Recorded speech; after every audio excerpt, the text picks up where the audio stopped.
After some showers, the skies have cleared. It's a gorgeous night for baseball in New York City. Game 2 of a day-night doubleheader as fans coming on into Citi Field. It'll be the Mets and the Padres as the Mets going for a 5-1 homestand. From Citi Field in New York, it's the New York Mets taking on the San Diego Padres. And tonight's game is presented in HD by IOTV. Get your HD free with IOTV. Hi, everyone, and welcome inside Citi Field. I'm Kevin Burkhardt. Gary Cohen and Keith Hernandez will be along in just a moment as the Mets look for a split of their day-night doubleheader with the San Diego Padres. And if you missed the first game, well, no shocker, pitching with these two teams. And San Diego and Matt Latos especially getting the best of Johan Santana and the Mets. Latos went 6, and then the bullpen came in and did the job for San Diego, who retired 22 straight Mets in that game.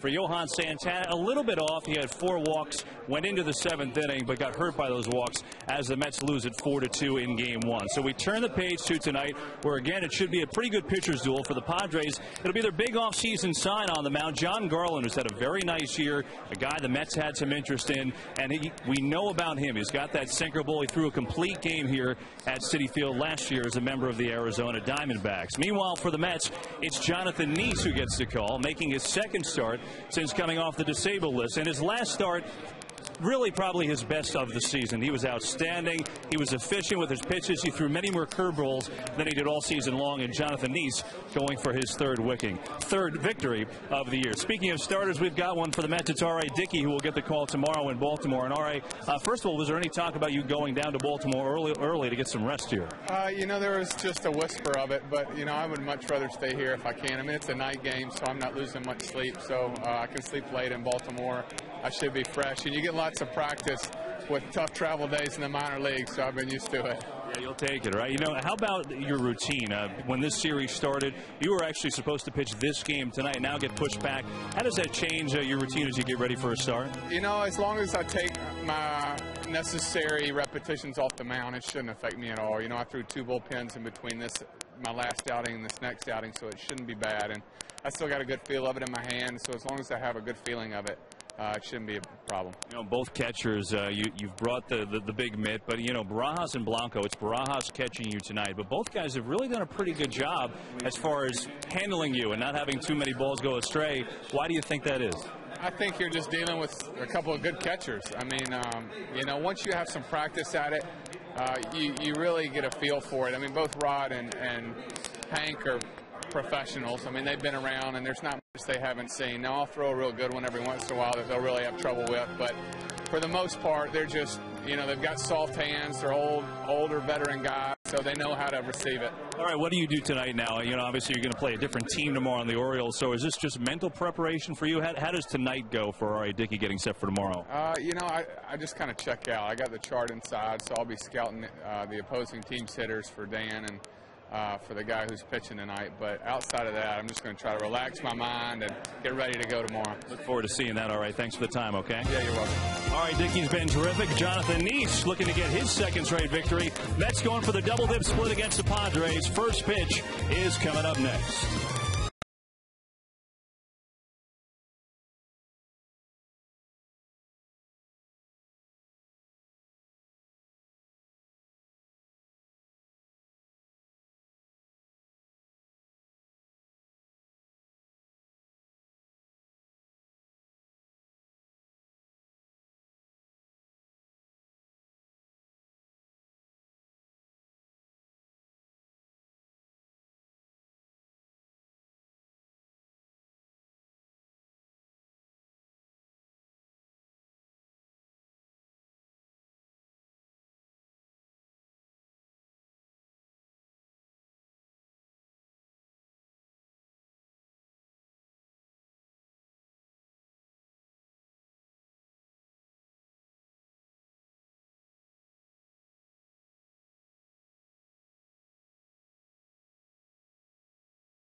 SNY is brought to you by Geico, by AT&T Rethink Possible, by Frost Brewed Coors Light, the world's most refreshing beer, by Verizon Fios, TV, Internet, and phone. This is Fios. This is big.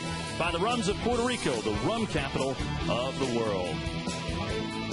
Well, become a permanent part of Citi Field and order your Citi Field Fan Walk. Amazing Moments brick today. The last chance to purchase your brick for the 2010 installation is tomorrow. Go to Mets.com/fanwalk. It's the Mets and Padres. Mets going for the split. Jonathan Neese on the mound. A gorgeous night at Citi Field. Gary and Keith back with the first pitch coming up next.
For handling the tough stuff. Now Keith and I can do the easy part. Here's your starting lineup for San Diego, brought to you by Ford. Adrian Gonzalez had 3 hits in the first game. David Eckstein, who was right in the middle of everything, getting the second game off as Lance Zawatsky gets a start at second base, and the Mets will see Yorvi Torrealba for the first time this year. The Padres will see Jonathan Neese for the first time ever. Well, Jonathan right there coming off the hamstring. Came back against the Marlins and just threw a brilliant ball game. Got his first win here at Citi Field. Neese's stats brought to you by Verizon. Jerry Hairston Jr. leads off, and the first pitch taken outside for ball 1. Hairston 0 for 6 in this series. Moves up to the leadoff spot for the 12th time this season. And Neese throws the fastball, and Hairston pulls it foul 1-1. And the Lexus Mets defense, we got some new players out there, and we're going to highlight Mr. Oh, that's the wrong Feliciano. Very, very funny guys in the truck. That's our left-hander, I think. They were testing you there to see if you could tell the difference.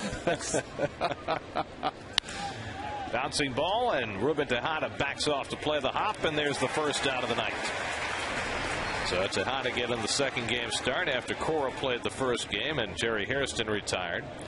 One away for Chase Headley. Those guys in the truck, they're a load of laughs, aren't they? I should have spot shouted him. That would have really enhanced it. Headley 3 for 9 in the series. Yeah. Jason Bay not starting for only the 3rd game this season. See what he's saying about lifting his shoulder? See, up and pulling his shoulder out. He's getting on. He's lagging his bat behind, and there you go. See, I only have this much left. There you go. He's saying tilting my shoulder. The bat's got to tilt with my shoulder. Nice curve. The curve ball was big for Nice in that start against Florida. Talking with Audrey, saying, I don't know what the heck you're talking about. Oh, come on now. I'm only kidding. John Nice snags the ground ball, and that's 2 easy outs for Nice to start the game as he retires Headley. It's funny how when you're struggling, you just go crazy. But it's good. But the communication's good. It's always good. So it does seem like Jason knows what the heck he's doing. And sometimes everybody, you know what you're doing, but it's a matter of correcting it. So here's Adrian Gonzalez, 4 for 9 in this series, and red hot right now, hitting .459 over his last 9 games. And the Mets will play the triangle defense on the right side. Didn't do that in the first game. They had the second baseman a little more shallow against Gonzalez. Well, they weren't that deep at second base last time. Look at that. My goodness, way out there.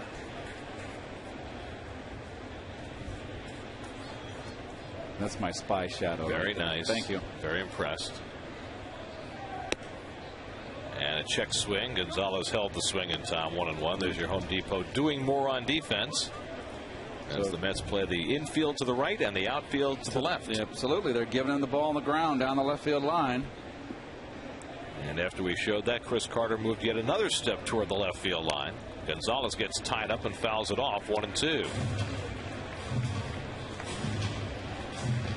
Scott Hairston hitting cleanup again. He has found a home there during this series.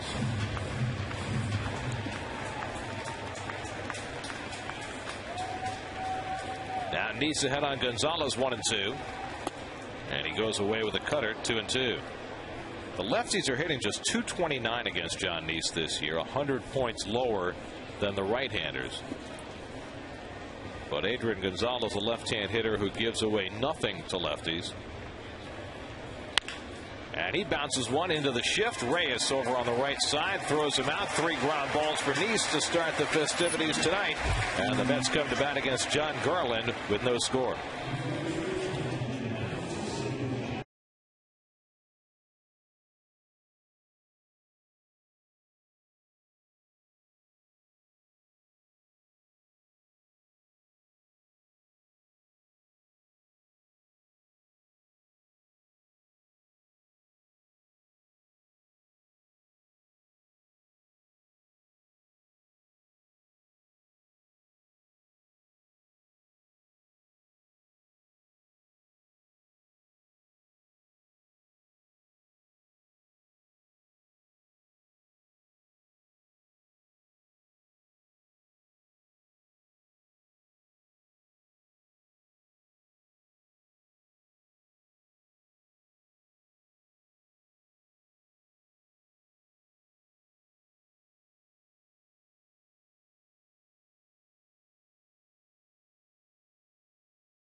Starting lineup for game 2. First major league start for Jesus Feliciano, not Pedro. Chris Carter makes the start for the Mets, his 4th of the season. Mets had just 2 hits in the first game. They'll need a lot more against John Garland in game 2. Well, John Garland was one of those free agents that were available, and the Padres snatched him up. And look what he's done for them: 6-3, a sparkling earned run average. Just had a 6-game winning streak snapped his last start in Philadelphia. Sinker slider pitcher. His stats brought to you by Toyota. Reyes had one of the Mets' 2 hits in the opener. In fact, he led off the first inning with an infield single against Matt Latos. He hits this one toward the middle of the diamond. Zawatsky can't get it, and Reyes is aboard. Takes a turn at first and holds on there with a leadoff hit. So Lance Zawatsky getting the second game start ahead of David Eckstein. Couldn't make the backhand play. Well, he just opened the floodgates. He got there. He just didn't get down. It's not a good start. So Reyes for the second time today leads off the first inning with a hit. And here is Jesus Feliciano, who had his first major league at bat in game 1, struck out as a pinch hitter after 1,271 games in the minor leagues, plus 22 more in the Mexican League. Just turned 31 years of age on Sunday, his first big league start, and he takes ball 1. Well, he was leading the league in hitting when he was called up. And the defense, of course, is the threat of a bunt here. I just don't think that you play it that way. You give Jose a chance to steal a base. Now remember, in the first game, Gare, Latos threw a lot over in the first couple innings of that ball game and seemed to kind of neutralize the Mets' speed. Of course, his retiring the last 8 in a row didn't exactly help also. Reyes showing bunt and takes ball 2. I would like to see Reyes steal a little more. And there's the Coors Light Padre defense, and there's a lot of changes here. They are a good defensive ball club, but this is a second unit here, and these are a lot of their bench players there. Jovit Torrealba is behind the plate, the veteran. We've already seen with Zawatsky getting involved. Backup player at second base. David Wright hitting third in the order with Jason Bay not playing in the nightcap.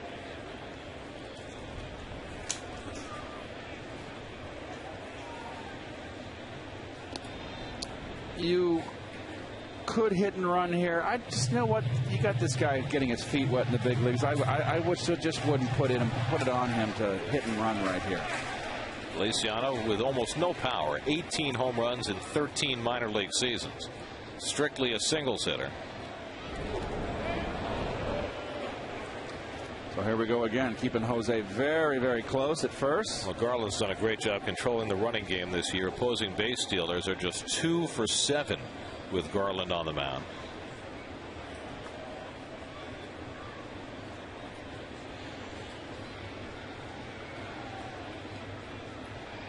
And Feliciano takes up an away ball 3. So Garland perhaps a bit distracted by the base runner. And now Feliciano has a good count to work with. Now here you can set Jose free, let him run, let Feliciano know that if it's a ball, it's ball 4. Don't swing. It's a good pitch to hit. Take a rip.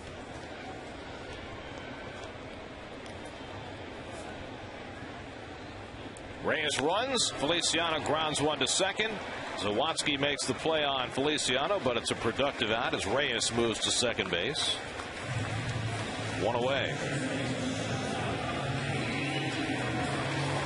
And David Wright will try and get the run in. David went 0 for 2 and a walk in the opener today.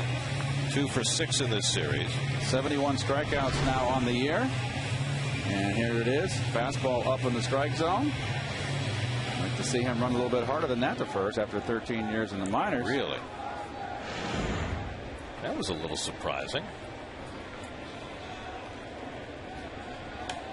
David had gone 4 straight games without striking out before fanning twice in the opener today. After Henry Blanco, as that one caught the catcher Torrealba and stunned him a bit. Wants it away, and it's on the other side of the plate in. That hurts. Beat the mask. After Henry Blanco's home run in the second inning in game 1, the last 22 Mets were retired. The last time that happened to the Mets, you have to go back 9 years.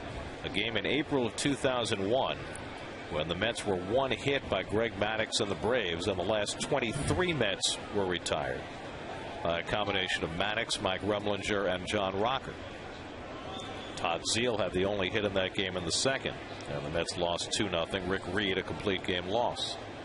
So it had been a long time. Rick Reed, one of my favorite Met pitchers. Talk about an overachiever. Yep. Reyes stealing third. Torrealba's throw, and he's safe. Oh, boy. Close play. Torrealba, who's been throwing very well this year, made a good toss. Will Reyes has his 15th steal. Not a great jump.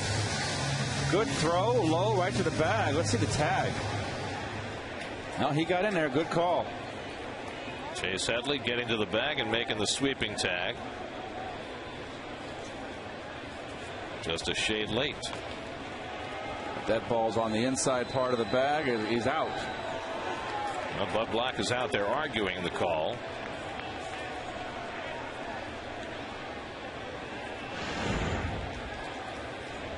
Third base umpire Angel Campos, a replacement umpire. When you have double headers, whoever works the plate in each game gets the other game off, and so they bring up a replacement, and that's Campos who made that call at third. Reyes shaken up after that slide, holding on to his collarbone there, trying to get himself loose. The infield back, 0-2 the count to Wright with one out.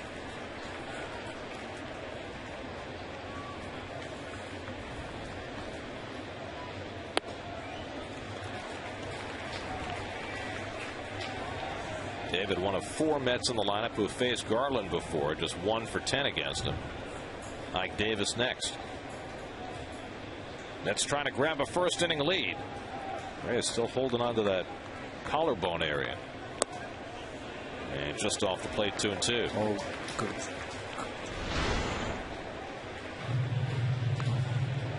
Oh, his collarbone right into his knee. Always off the base, possibly. I don't know. He might be on right there. Don't know where his right hand is either. His right hand might have hit the base when his left came off. Hey, Wright goes around and he is struck out. So David can't get that run home from third. A big strikeout for Garland. Well, textbook pitching right here. Getting ahead 0-2, Gare. And then 2 straight sliders just off the plate, and then come back in hard with the hard sinker end. So after going 4 straight games without striking out, David's now struck out each of his last 3 plate appearances. And Ike Davis will try and get that runner in from third. Ike just 1 for 8 in the series. The one, though, a huge one. Tuesday night's 11th inning walk-off home run. That was a bomb. But otherwise, it's been a struggle lately for Ike. Just 6 for his last 51. He almost hit that home run as far as he threw his helmet. Yeah, before he hit home plate. Tossed it from the third baseline almost into the first base dugout. Reyes trying to draw a balk, but Garland, a veteran, just simply stepping off. Big pull for Davis here as a shortstop. Jerry Harrison way up the middle. And second baseman Zawadzki just in the outfield grass. And remember that Davis doesn't really run that well out of the box. Once he gets going, he's okay. He's above average. But he's not a speedster down from home to first. Good changeup by Garland, 1-2. And that's what he's been getting a steady diet of, Gare. Breaking stuff, change-ups.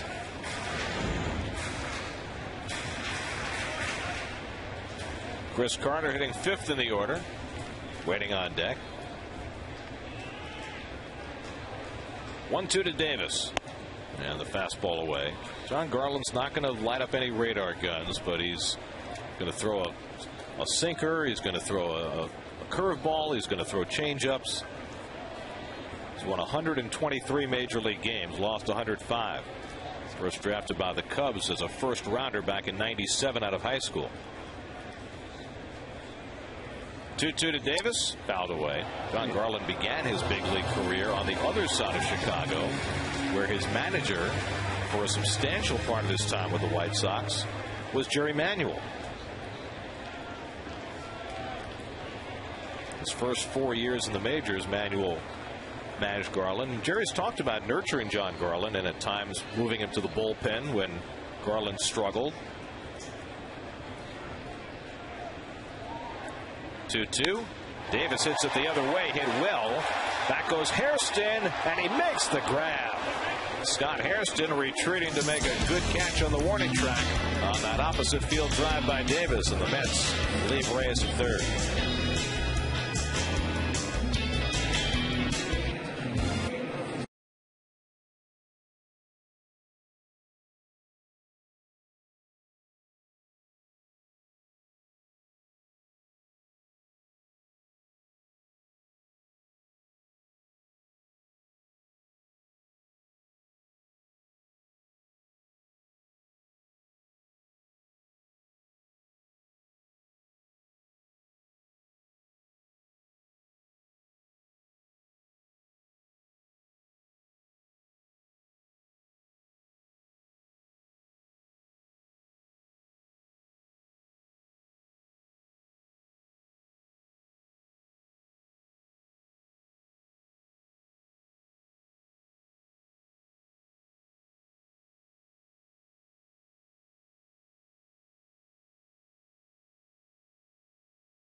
Recognizing individuals who make a difference in their community. Go to peopleallstars.com and vote for your favorite everyday all-star who could represent the Mets and be honored at the 2010 All-Star Game in Anaheim, July 13th on Fox.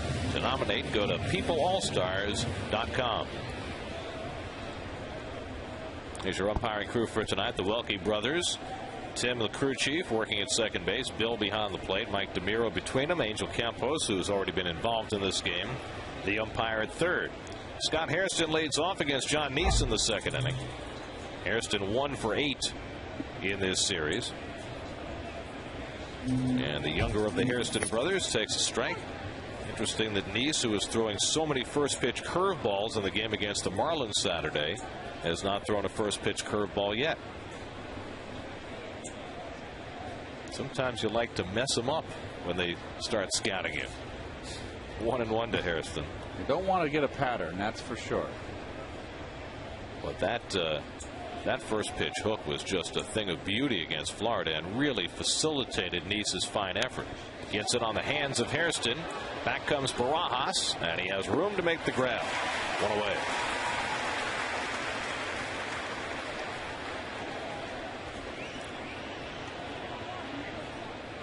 So Hairston retired. Neese has set down the first 4. And now your Vit Torrealba will come to bat. Torrealba facing the Mets for the first time this year. He and Nick Hundley have substantially split time behind the plate, but when the Mets were in San Diego, Torrealba was away from the team for personal reasons, and while active throughout this series, did not start either of the first 2 games. What makes that interesting, of course, is that Torrealba nearly signed with the Mets 3 winters ago, and the Mets had an offer on the table to him and pulled it at the last minute when it looked like they had a deal, because they didn't say it outright, but they intimated that Torrealba failed a physical. And Torrealba filed a grievance, and that grievance 2.5 years later still has not been heard and resolved. What's he grieving? Well, he's saying that they had a deal and that the Mets pulled it and that they should not have been allowed to pull it. It's not a deal until you sign your John Hancock. Slow ground ball. Tejada comes in to grab it, and Torrealba retired 2 out. Well, the Mets then went out and made the deal for Brian Schneider, and he stayed here for a couple of years, and the Mets have certainly upgraded their catching position this year with the addition of Barajas and Blanco, and Torrealba wound up in San Diego. All's well that ends well. Here's Oscar Salazar with 2 out and nobody on. So Nice picked up right where he left off on Saturday when he threw those 7 fine innings against Florida. Remember, that was his first start back from the disabled list after tweaking that hamstring that he hurt last year. Broken back grounder, and David Wright sliding to his left. Throws out Salazar. 6 up and 6 down for Nice to start the night. No score to the bottom of the second.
NY is brought to you by Acela Express. Book your trip today at Amtrak.com.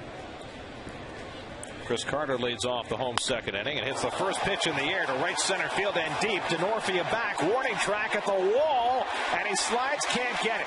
Carter into second base with a leadoff double. Chris Carter getting a rare start, just his 4th as a Met, and hitting at 405 feet. Well, this is a very large ballpark, and that's out in most. That is just off the base of the wall. First ball, fastball hitting.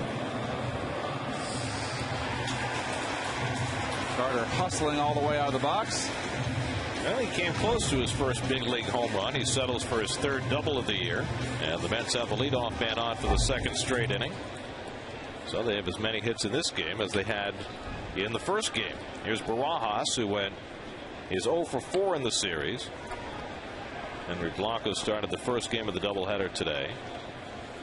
Barajas wound up catching the 9th, and he takes a slider for ball 1. And here's your IOTV pitch differential. You can see that when you're a sinker ball pitcher and you miss over the middle of the plate, especially to a left-hand hitter, that's trouble.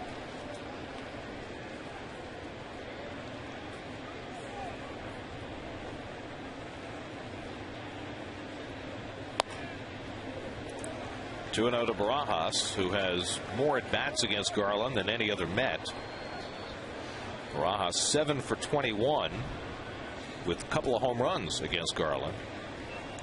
Garland, since his White Sox days, has bounced around from the Angels and then last year the Diamondbacks and the Dodgers. Dodgers picked him up right at the end of August, thinking he might help them in the postseason, but he never pitched in the postseason. 3-0. Now, his 2 best years were back-to-back in 05 and 06, where he won 18 ball games for the White Sox. Mets saw him last year in a Diamondbacks uniform here at Citi Field. He threw a complete game and beat the Mets 5-2. game in which he did not walk a batter. Here behind on Barajas, 3-0 with Francoeur on deck. Carter at second, nobody out. And there's a strike, 3-1. Garland has accomplished a lot in his career, and he's only 30 years old. Jeff Francoeur on deck. But strangely, there wasn't a whole lot of interest in Garland on the free agent market this year. Stayed out there a long time before the Padres signed him in late January. Barajas strokes one the other way, and that'll sink in for a base hit. Carter had to wait to make sure, and he'll stop at third. So Rod Barajas poking a base hit the other way, and the Mets have runners at the corners and nobody out. Well, nice hitting here. A little cutter. Goes right with it the other way. Probably trying to go that way anyway. Get the runner over. Not a great read immediately from Carter. A little bit of hesitation. A little bit of safety first. Prevents him from scoring. So a chance for Jeff Francoeur, whose 11-game hitting streak came to an end in the first game of the doubleheader this afternoon. And Jeff has good numbers against Garland, 5 for 10, including a home run. And takes it low and away for ball one. Well, one thing the Padres have been doing first pitch with quite frequency, a lot of frequency with Francoeur, is throwing the first pitch breaking balls.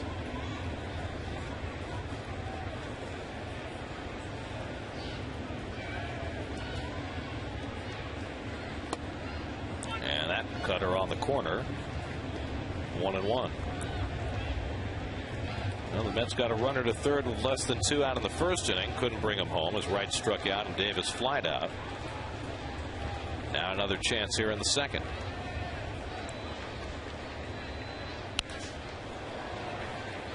And Garland gets ahead 1-2. Ruben Tejada hitting 8th in the order.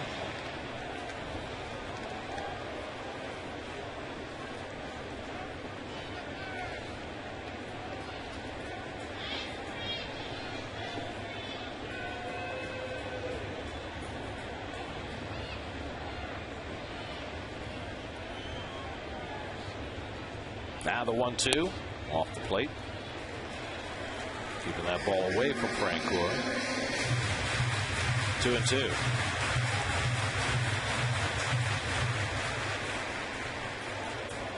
Jeff just looks like he's being so much more selective right now. His eyes are quieter too. When he was slumping, his eyes were like bulging. Looped in the air behind first base. Tough play. Back goes Gonzalez. Zawatsky, they can't get it. It's a fair ball. Carter races home. Into second goes Barajas. Francoeur safe at first. And the Mets lead at 1-0. Boy, someone could have got hurt over there. Your first baseman could have got hurt. Well, Zawatsky got a very late start, but he wound up coming closest to the ball. The ball's kind of found Zawatsky here in the first 2 innings. It's almost as though Zawatsky thought Gonzalez was going to take it and then turned it into high gear late, but too late. So Zawatsky, who failed to make a play on Reyes' ball in the first inning, that time just a little bit indecisive. It's a base hit for Francoeur. 3 straight hits to start the inning, and the Mets have the first run of the game. Francoeur's 34th run batted in. First and second, still nobody out, and Ruben Tejada. Tejada has hit in every game that he's started since he's returned from the minor leagues. He's had 17 big league at bats, hitting at .235. So a long double by Carter, a soft single by Barajas, and a pop fly hit for Francoeur. That's combined to put a run up against John Garland.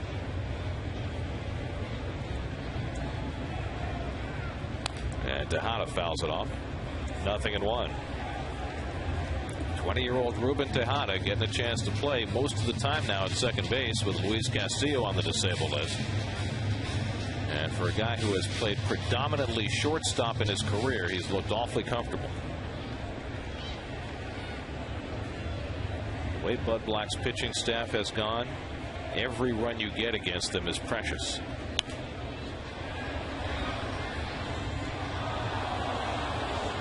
Mets have scored just 5 runs now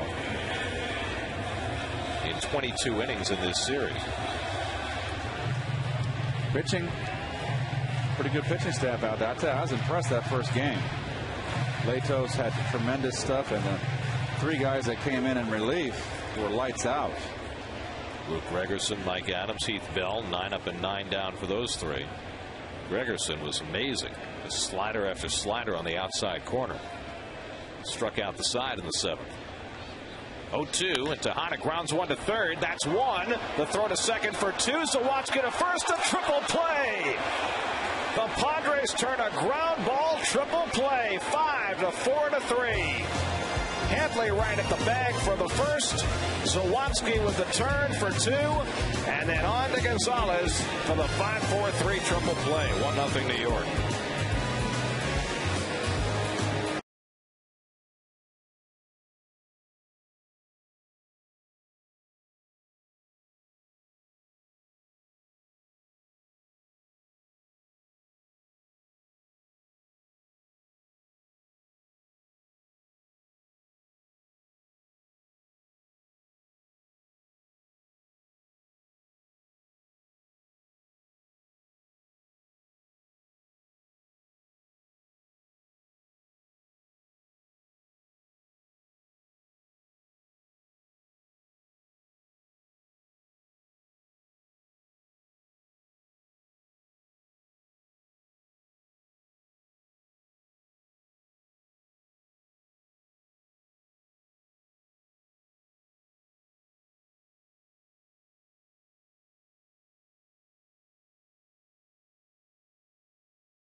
As we found a Met fan here in the stands, it's Lewis from the Bronx.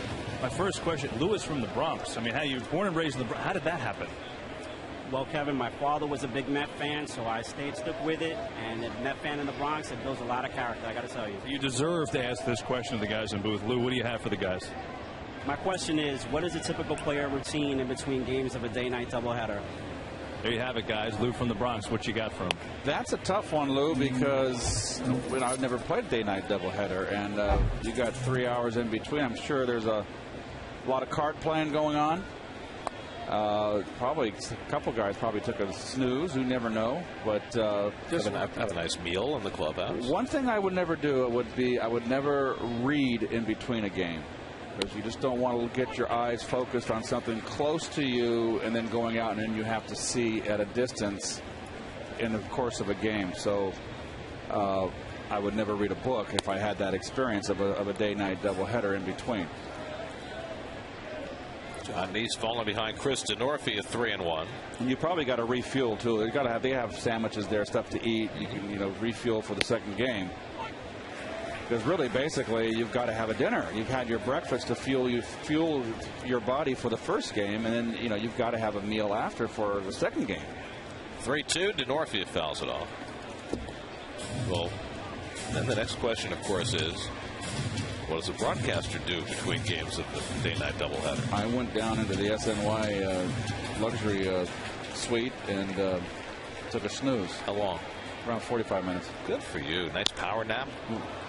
Denorfia takes it the other way, and he has the first San Diego hit. Takes a turn and now accelerates as Francoeur has trouble picking it up, and Denorfia is in safely at second base.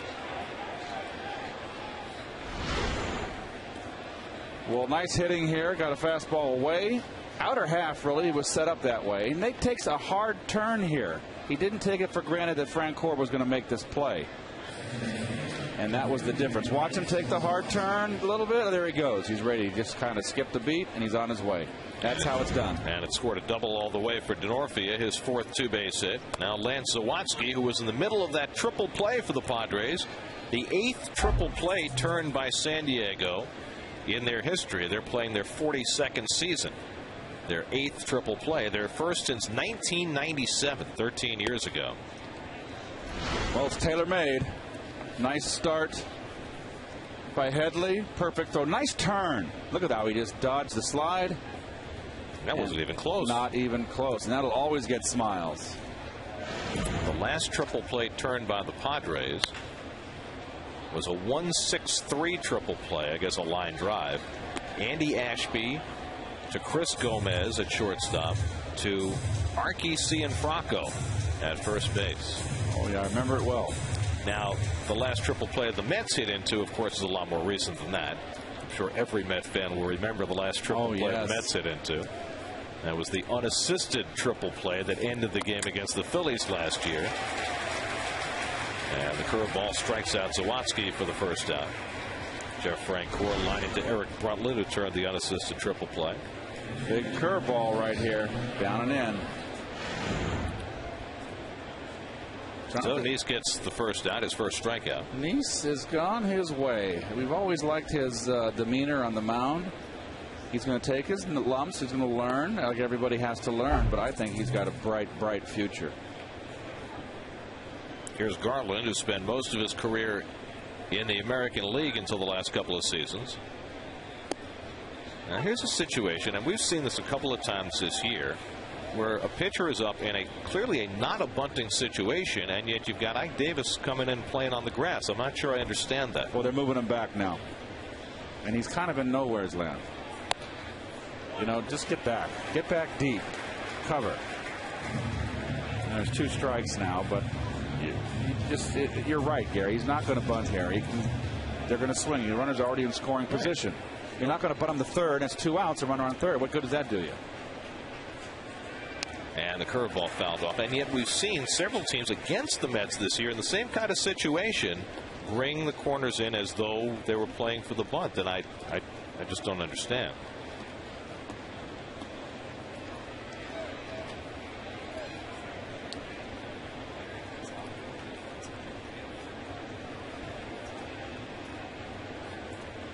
He's trying to dispose of Garland and does so with a fastball up and away. Back-to-back strikeouts for Nice against the 8 and 9 hitters, 2 out in the inning. Well, a couple curveballs and a fastball up out of the strike zone. So 2 out. Denorfia is still at second, and now Jerry Hairston Jr., who opened the game with a ground ball to second base. Well, the Braves have themselves an entertaining game in Arizona late this afternoon. They blew a 7-2 lead. Then scored 4 runs in the top of the 9th. Brian McCann with the go-ahead hit, and the Braves beat the D-backs 11-7. So at the moment, the Mets find themselves 3 games behind first place Atlanta.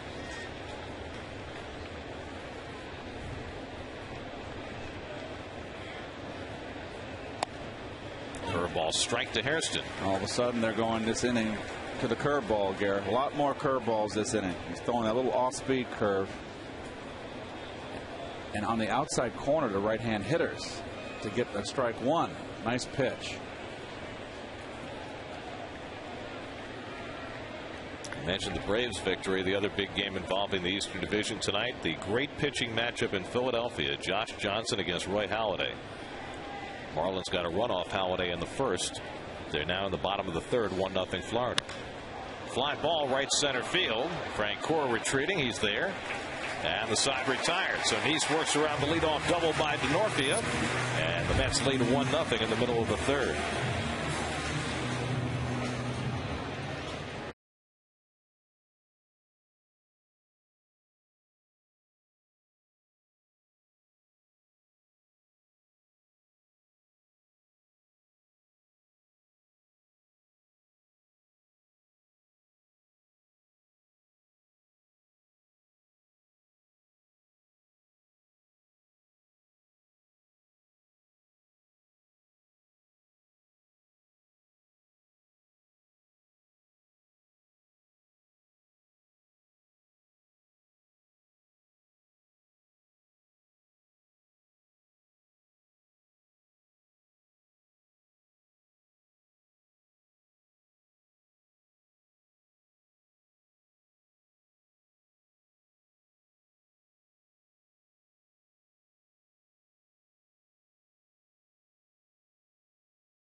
bike ride or a romantic, handsome cab ride through the park.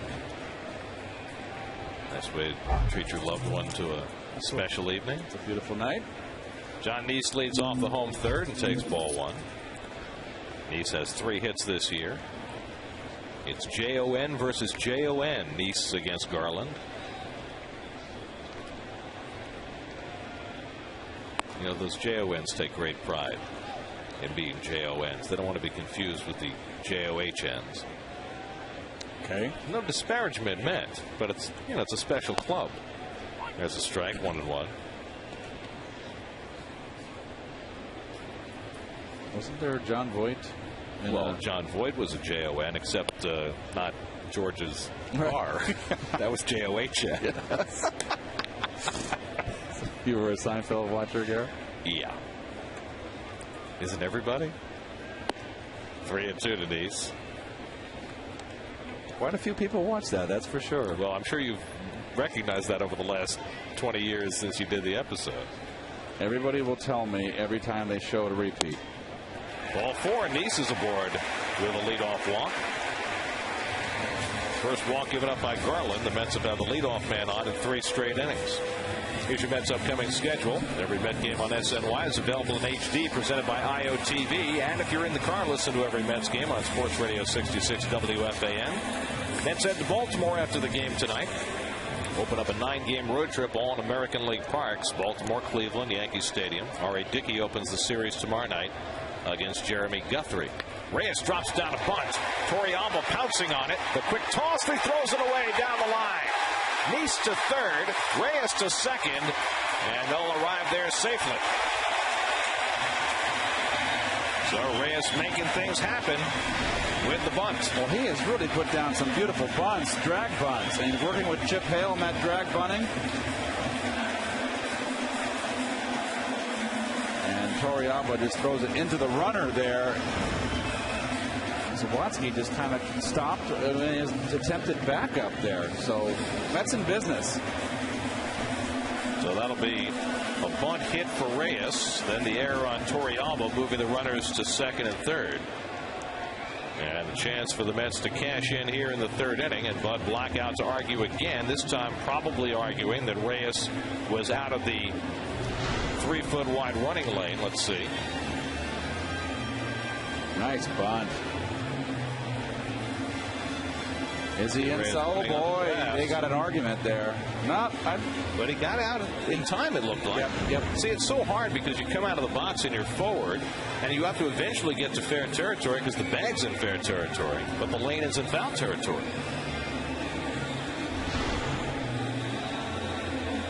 Here's a good angle. He's inside the line there. Right, but when the ball arrives, where is he? Going to beat it too. I mean, he was already to the bag at the point where the ball got there, so it's really not an issue whether he was in the lane or not, right? Yep, I agree. I mean, if the ball arrives before he gets to the bag and he's inside that lane and interferes with Gonzalez's ability to catch the ball, that's one thing, but he was already to the bag. And I'm sure that's what Bill Welke, the home plate umpire, is telling Bud Black.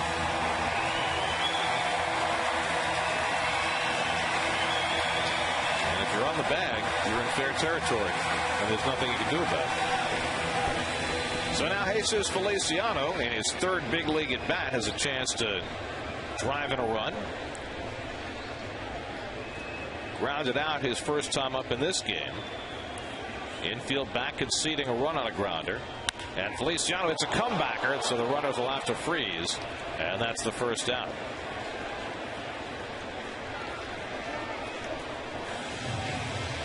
So Jesus Feliciano now 0 for 3 in his big league career. And it'll be up to David Wright. And the Padres look like they're going to bring the infield in. Halfway. No, they came in and now they're backing up again.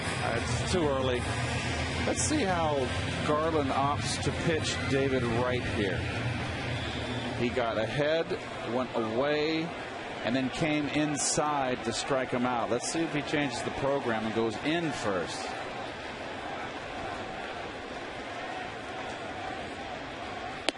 Cutter away, ball 1. David had a runner at third with 1 out in the first inning after Reyes stole third. At the time, Garland was ahead of him 2 strikes and then later struck him out. And another chance for David with a runner at third and less than 2 out.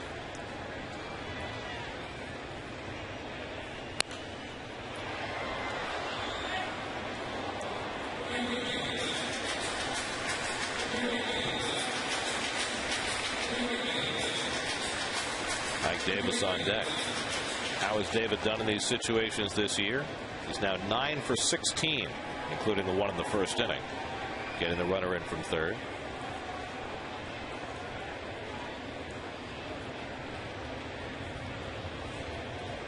One from Garland. Off the plate, 2-1. He loves to work away, doesn't he? He sure does. And when he throws the fastball away, Gary, he makes sure he gets it down. He's a little dart thrower.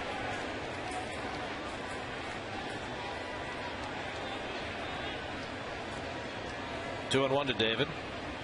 Reaches fourth. That'll get a run in. Zawatsky throws out right, but in to score is Nice, and it's 2-0 New York. David Wright drives in his 40th run of the year.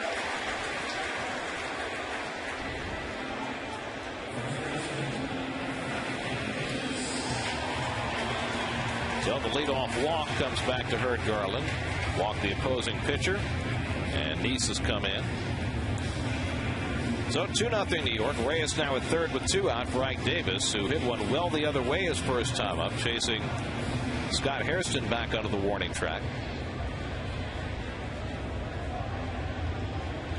Reyes looks like he's played a couple of games in the first 3 innings, doesn't he?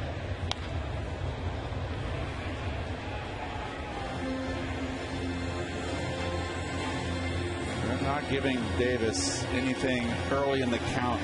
Fastballs. They're just dipsy-doos in them.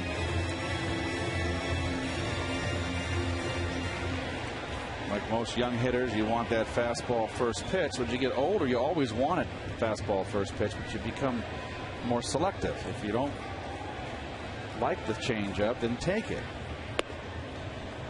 There's a sinker by Garland, and it's 1-1. Easier said than done up here, obviously, but when you become more experienced, if you're sitting on first ball fastball, you don't want to swing at a changeup or a breaking ball that's a pitcher's pitch. You can spit on it. If it's 0-1, so what? Okay, it's only 0-1. Do you think all young players recognize pitches as well as veteran players? I think it's more familiarity with the pitchers. When you're coming up and young, everybody's new. You've never seen them before. You're unsure, and you're a little bit antsy. And when you're a veteran, you're more calm. Driven to right field. Salazar over. He won't get there. Base hit for Davis. Reyes in to score. Davis stops at first with an RBI single. 3-0 New York. Well, there's a changeup, and it gets out over the plate. Too much plate and up. And he stays back nicely. Had to reach for it, but still good hitting. 20th run batted in for Ike Davis.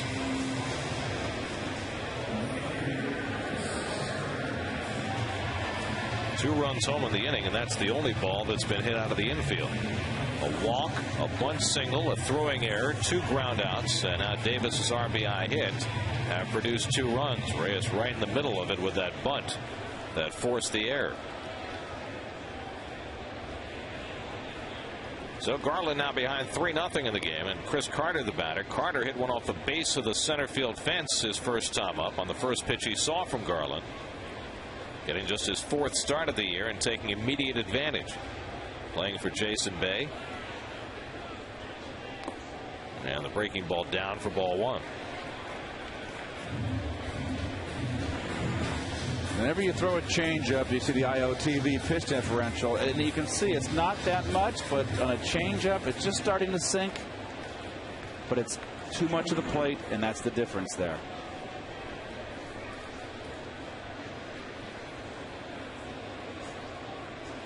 If he gets that changeup sinking over the outside corner, it's off the end of the bat. It breaks the bat, or it's a ground ball. If you miss over the plate, obviously there's more barrel to bat.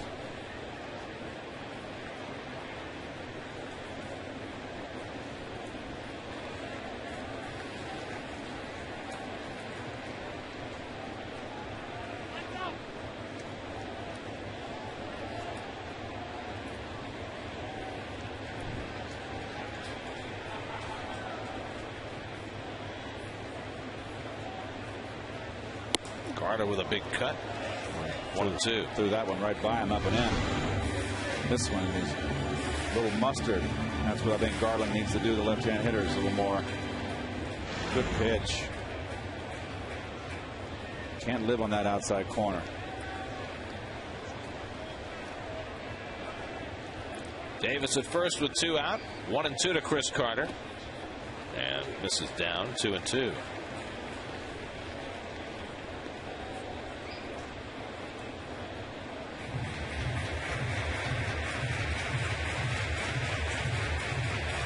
Chris Carter, who had a terrific spring training for the Mets. Got an early call, and he has been a breath of fresh air since arriving. Hasn't gotten to play all that much, mostly as a pinch hitter, but always intense. Little dribbler foul. It's fun just watching him. Watching him move in the dugout, move in the on-deck circle. He's a nervous wreck. It's fun watching him come into the ballpark and watching him with a bat in his hand at 2 o'clock in the afternoon ready to go. He is full of ticks and smart kid out of Stanford University, and he loves to play. Grounds one to the right side. Gonzalez will go to second, and that'll do it for the inning. But the Mets cash 2 runs. Ike Davis with the biggest hit of the inning, an RBI single to bring home the 3rd run of the game. And John Neese now has a 3-0 lead as we head to the 4th.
Current Padres who have won a World Series ring.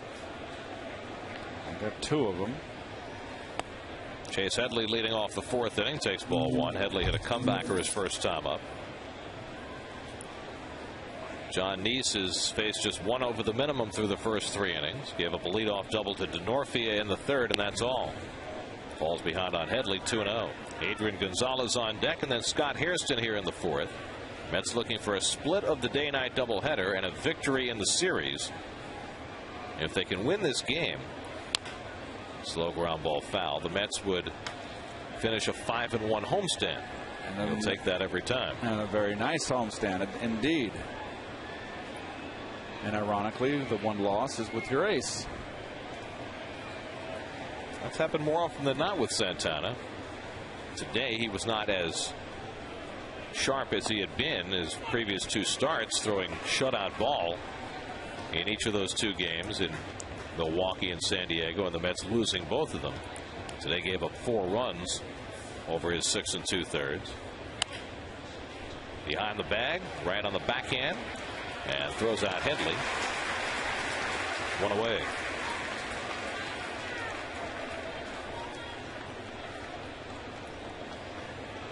So now Adrian Gonzalez, who grounded out to short his first time up. Grounded out to short in quotation marks because the ball was 30 feet to the right of second base. And here's the shift. They're moving over to shift again on defense. You can see we'll have a little fun here. Oh, very nice. Thank you. It's a double spot shadow. Good Lord. I'm getting very cocky. Is there another name for that? Am I using the wrong terminology calling that a spot shadow? It says circle spotlight. Circle spotlight. Okay, I'll have to remember that. It's really kind of just off the plate. It's kind of a cool. We got 4 options on this telestrator here. What else you got? Straight solid, freehand solid, and freehand solid with whatever. With what? With Mustard? With slash A, large caps. So I have no idea. You'll have to play around. One's a purple line, the other one's kind of a blue line. 3-1 to Gonzalez. Adrian Gonzalez has already walked 37 times this year. Walked 119 times last year, so he's not quite at that pace. Scott Hairston on deck. Stands way off the plate. David Wright, the lone infielder on the left side. There to throw Gonzalez out, 2 away. So 2 out and nobody on. Scott Hairston coming up. Let's check in with Kevin. Well, guys, you know that Sandy Koufax has been at Mets spring training every year, and I talked to Jonathan Neese about it. He said, for him it's been great. Me as a lefty growing up, I read books about Sandy, and I always really loved his mentality and just loved describing how he threw his curveball. Tried to watch old videos if I could, and he said, it was obviously real neat to get to meet him and to deal with him. I said, well, what did he teach you? He said, well, number one is that he said, don't baby your curveball. He wants me to really follow through and throw that curveball hard. That was the first thing. And the other thing was pitching from certain sides of the rubber. Sandy actually couldn't understand why Jonathan Neese always pitches to the right side of the rubber. Sandy liked the left side. He thought it made it tougher on left-handers. So he tried it in spring to move over to the other side of the rubber, but he felt that all of his pitches, just because it was so unfamiliar, just kind of tailed and he couldn't get used to it. So maybe in the offseason it's something he might play around with. Guys? It strikes me that there's a whole generation or two of baseball fans who really have no idea who Sandy Koufax was and what he did. For a 5-year period in the 1960s, Sandy Koufax was the most dominant pitcher ever. Now, he had been in the major leagues for 7 years before he hit his stride, right. 1961-62. He was wild as a March hare. But once he did, he was unstoppable. Forced to retire at the end of the 66 season at the age of 31. Right back to Neese. Soft line drive off Hairston's bat to end the inning. 1-2-3 for Neese. 4 terrific innings under his belt and a 3-0 lead.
Brian Custer, Brandon Tierney, and Mark Malusis bring you the 9 innings of news, debate, and insider info on the hottest New York sports stories of the day in the Wheelhouse, presented by Pepsi, weekdays at 5:30 only on SNY. 3-0 New York as Ron Barajas leads off the home fourth and takes the low one away from John Garland. Barajas flared a single to right his first time up. That's got a run in the second and 2 more in the third. 3 runs and 6 hits given up by Garland over the first 3 innings.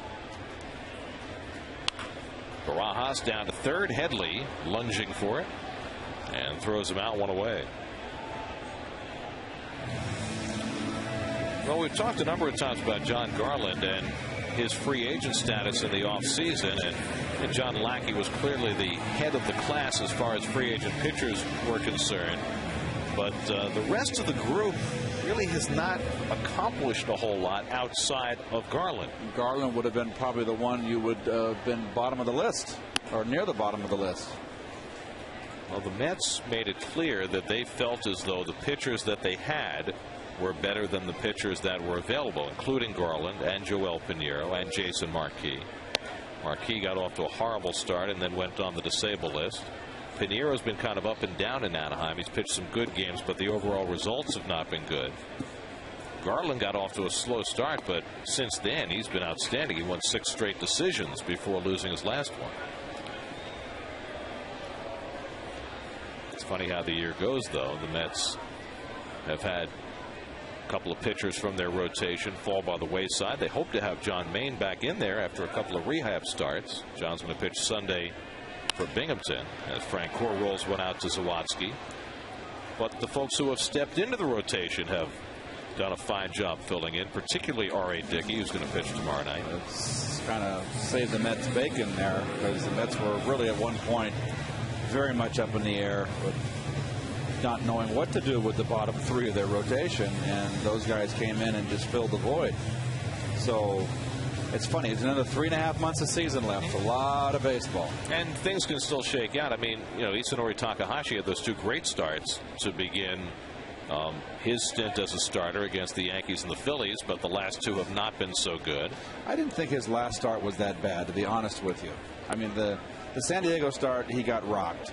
But his last start wasn't that terrible. I just feel that Jerry likes his bullpen, and I think he likes what Takahashi brings as far as depth from the left side in that bullpen. And he was brilliant out of the pen, Takahashi. Well, Takahashi will start Saturday night in Baltimore in Game 2 of that series. Tejada takes inside, 2-1. But things are definitely, fluid once you get past Santana and Pelfrey, and I think you'd have to say Neese as well. Those 3 are pretty much solid in that rotation, and what's going to happen with the rest of it's going to depend on performance and whether Maine can come back strong, whether the Mets decide to make a deal for a pitcher. Mets could decide to make a move. I mean, there could be a number of very attractive pitchers on the market, including Roy Oswalt and Cliff Lee. Swing and a miss. Foul tip. Tejada just got a piece of it. Can stay in there. Valdez is kind of slumped a little bit out in that bullpen now, and he's kind of the forgotten man out there, which kind of puts all the burden on Feliciano. Thus, I think Jerry's thinking is, get me someone so I can get Takahashi back in that bullpen, and I have Takahashi and Feliciano, which are a good 1-2 punch from the left side.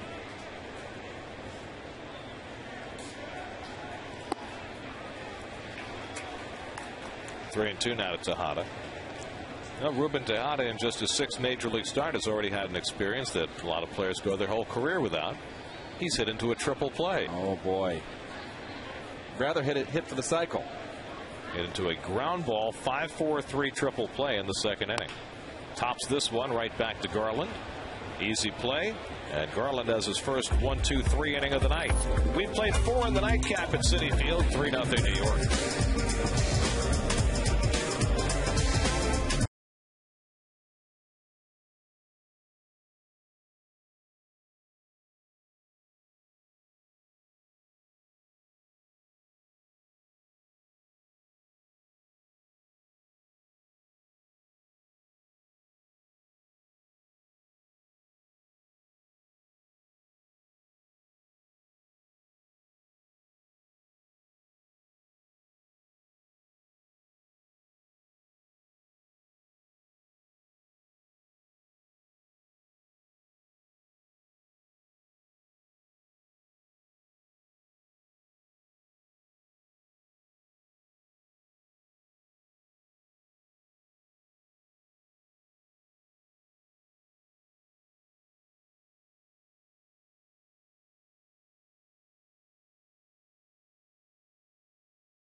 He's one hit through 4 innings. Mets got 1 in the second, 2 in the third off John Garland. RBI hits by Jeff Francoeur and Ike Davis, not pictured there. 2 hits for Jose Reyes tonight, including a bunt single that helped ignite things for the Mets in the third. Yorvi Torrealba will lead off for the Padres as we go to the 5th inning. Nice has not walked a batter. He struck out 2, giving up just the 1 hit. An opposite field double by Chris Denorfia leading off in the third. Torrealba grounded out to second base his first time up. Torrealba signing with the Padres as a free agent in February after spending the last 4 years in Colorado, where he was right in the middle of the Padres' late run in 2007 when they won 21 out of 22 and wound up in the World Series. He had every number of clutch hits in that stretch for Colorado. Saved Clint Hurdle's job that year.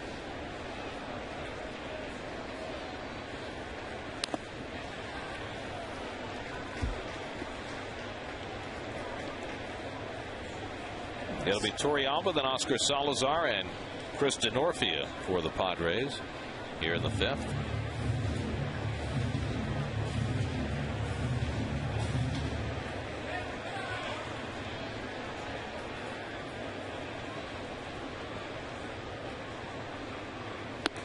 And East misses high, 2-2. A gorgeous sky. Painted sky. Struck him out. Cutter gets Torrealba. 3rd strikeout. Well, that cutter has become a big weapon for John Nice. You could say it's his signature pitch. I'm going to show you how to throw my cutter. It's pretty much my four-seam fastball, but I tilt the ball in my fingers like so. Here's my four-seam, and here's the cutter. And all I do when I throw it, I come out here, and my four-seam is right here, pronates, and I just, with my cutter, I just try and flick my wrist. It's a lot of feel, but yeah, that's pretty much it, is the flick of the wrist. I think the biggest comment out of that was, most interesting comment was, it's a feel pitch. When do you break the wrist? It's all part of that rhythm, much like hitting when you're in a hot streak. When a pitcher has a groove with a pitch, I think it's pretty much the same way. You just have that feel when to break that wrist. Curveball hit to center field, and Feliciano ranges over for the second out. First chance for Jesus Feliciano in center field. Played mostly right field down in Buffalo, but played 11 games in center this year. I think what's interesting about Nice and that signature cutter is that if you had asked the same question of John when he first came up, he would not have said cutter. He would have said curveball. That's the pitch that got him to the big leagues. I love his curveball. The cutter just gives him another weapon. Here's Denorfia, who's been the only base runner for San Diego in this game. Doubled down the right field line his first trip. Since then, Nice has retired 8 in a row, striking out 3 of them.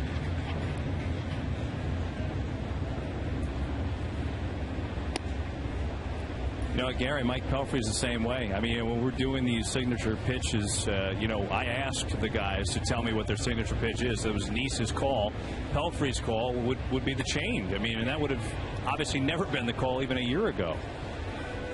Hi, Kevin. Hi, by the way. I thought you didn't work doubleheaders, Kev. What? 2-2 to Denorfia.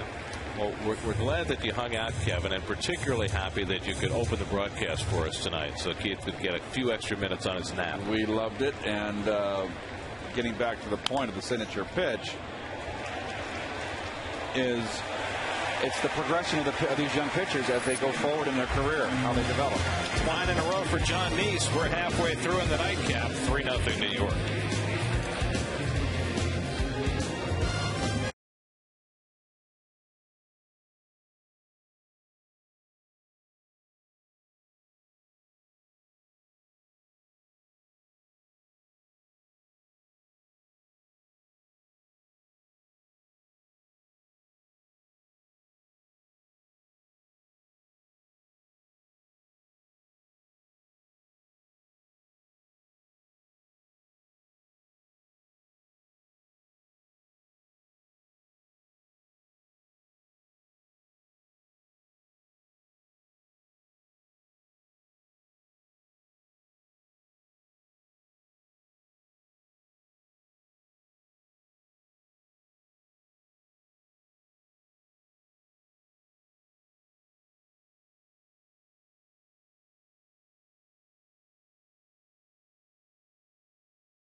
knuckleballer R.A. Dickey as they start their interleague series against the Orioles at Camden Yards. Mets-Orioles coverage begins tomorrow at 6:30 p.m. only on SNY. Well, the Mets have been well documented in their ability to win at home and their inability to win on the road. 23-10 at home, 8-18 on the road.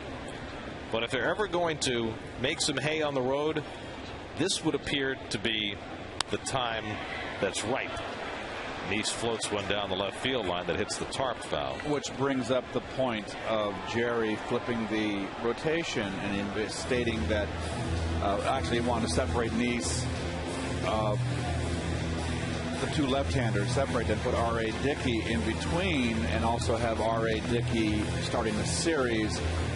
He feels that there's people in the Met organization that feel that the knuckleballer starts a series that can throw the whole team off. Well, there's no guarantee in the future that R.A. Dickey's going to get every first game of a series. No. I just think they feel that this is a road trip here where they can get him over the hump. Well, I think that's the point. I mean, you're playing the teams with the two worst records in the American League. Good off-speed pitch, and down looking is Nice. Second strikeout for Garland. One out in the fifth. I mean, the Orioles are 16-43. They've lost 12 of their last 13, and they're trailing the Yankees tonight 3-2 in the fifth. They've got some good young players, guys like Adam Jones and Matt Wieters and Nick Markakis, but none of them are playing particularly well. Their pitching has not been good. They'll have probably their best pitcher going tomorrow night in Jeremy Guthrie, as Reyes takes a strike. But, you know, you go into a series against a team that's 16-43, might be 16-44 by the time you arrive. You expect to win the series, no matter where you play it. Man, you got Cleveland struggling. Yep. For the hole, nice diving knockdown, but does Zawatsky have time? Nope. Reyes is 3 for 3. Well, Reyes has used his speed tonight. Well, nice dive attempt by Zawatsky and just knocks it down, but once the ball breaks clear of him, forget it with Reyes' speed. Well, Reyes had a bunt hit that ignited the Mets in the third. Now he's got himself an infield hit. So Reyes, who had a home run on Tuesday night, an infield hit in the first game today, is now 3 for 3 tonight. Good time to steal a base. 1 out and 1 on. Jesus Feliciano is 0 for 2, looking for his first big league hit. Now, there are 4 teams in the American League East that have put on quite a show this year. Tampa Bay, Yankees, Boston, Toronto, but the Orioles have just been dreadful. And it's an Orioles team, again, they've got some young talent, but, you know, the injury to Brian Roberts early in the year has set them back. Looks like he might miss the whole year with back problems. Feliciano hits a double play ball to Zawatsky, and Hairston with the turn. 4-6-3 double play ends the inning. So Feliciano still looking for that elusive first big league hit. 5 in the books tonight at Citi Field. 3-0 Mets.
Trivia question. We asked 2 of the 4 current Padres to win a World Series. Well, we know Eckstein won a couple. Garland. Oh, Matt right. Stairs with the Phillies and Jerry Hairston with the Yankees, of course, last year. Those are your 4. Hope you got them. But even if you did, you know what? There's no prize. Just the personal satisfaction of having been correct. That's right. After a long day of a day-night doubleheader. Lance Sawatsky struck out his first time up. Well, John Neese has now worked 12 innings since coming off the disabled list, and he's allowed 1 run and 7 hits in those 12 innings. Couldn't ask for much more. It almost appears as though he has pitched his best baseball since returning. Well, it's the second start. He's halfway through, so. But Dan Warthen has got to like what he sees.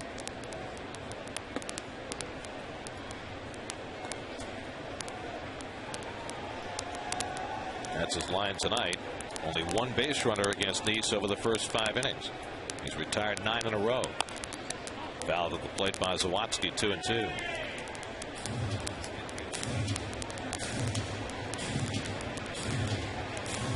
Lance Sawatsky, who grew up in Massachusetts, went out to San Diego State, then transferred to Lee University in Tennessee. I don't know why he'd leave San Diego State. It's beautiful there. But he's wound up back in San Diego. Maybe he was too distracted. You can get distracted in San Diego. Yeah, that could happen. You can lose your focus. I always wonder about the kids who go to Pepperdine. How do they ever concentrate? Malibu? You've been to UCLA? 2-2 to Sawatsky, and he bounces one in front of the plate, and Barajas pounces on it and throws him out. 1 away.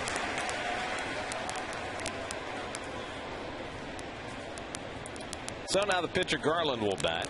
Struck out his first time up. It's going to be a little culture shock for the Mets heading to the American League starting tomorrow. 9 straight games where they'll have lineups with the DH. And Jerry has said he's going to spread the wealth a little bit as far as the DH is concerned. Maybe sit Jason Bay and let him DH, or David Wright.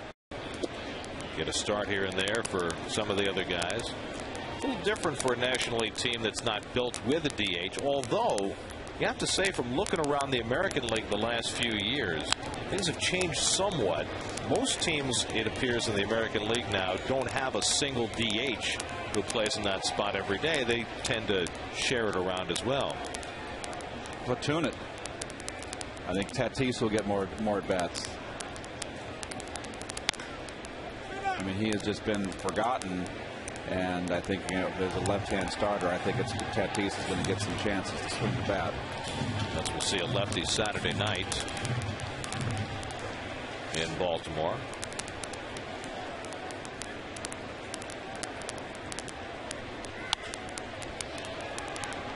One and 2 to Garland. I am not making that trip here. Yeah, but you'll be watching. Yes, well, I've decided on Saturday that I'm going to have a barbecue. I made a custard decision. Okay, well, the game's at 7:05, so are you having the barbecue before the game or after the game? Swing and a miss, and Garland is down. The 4th strikeout for Neese.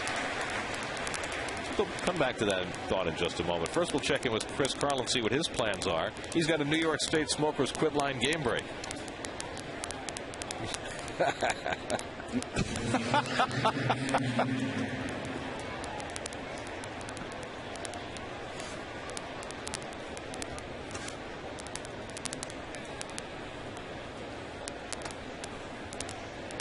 Marlins got a run in the first inning of that game, and you wouldn't be surprised if it winds up just that way.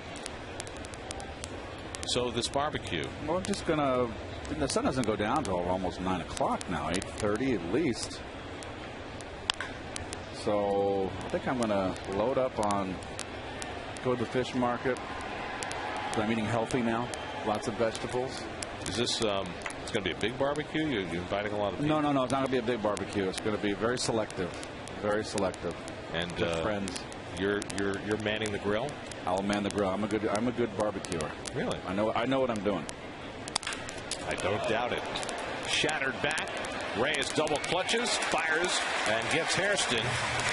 And John Neese just keeps on rolling. He's retired 12 in a row. 3-0 New York.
Please participate. Do you think Major League Baseball should expand the use of instant replay? A for yes, B for no. Text 57508 or visit sny.tv to cast your ballot.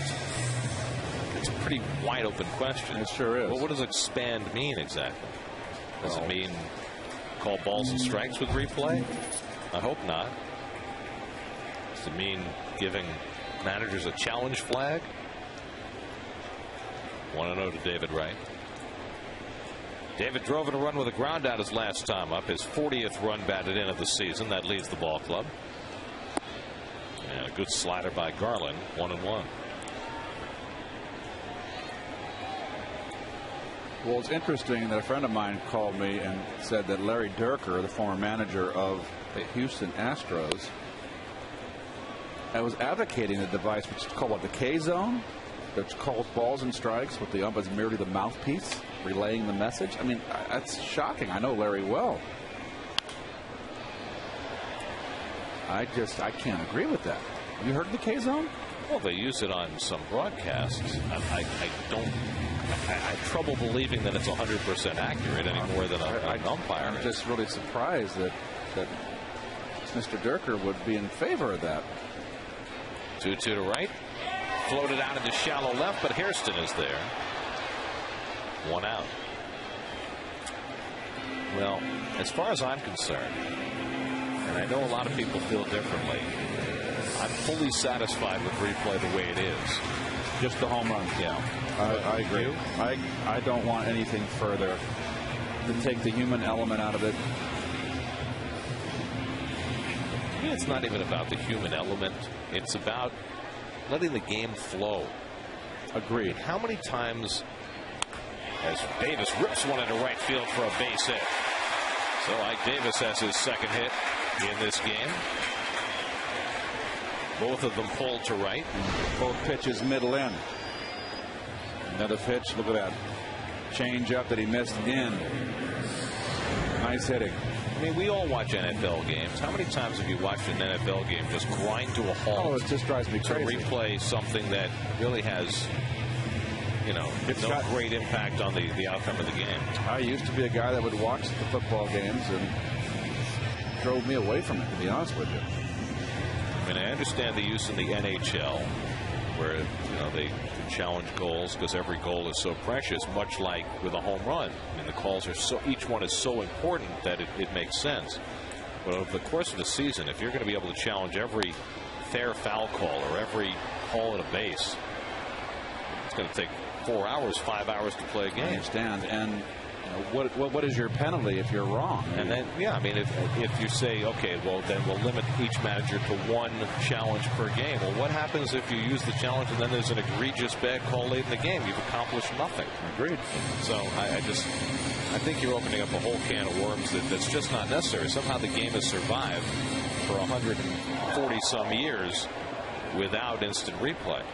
I think instant replay for home runs is more necessary now than ever because of the configuration of the ballparks, more so than it ever was, as recently as 20 years ago. And there used to not be all the advertising signs, and they're kind of like the old-time ballparks. It's much more difficult for umpires to read a home run call. Yeah, it used to be over the wall. It was over the wall. It wasn't hitting things and coming back and all that stuff.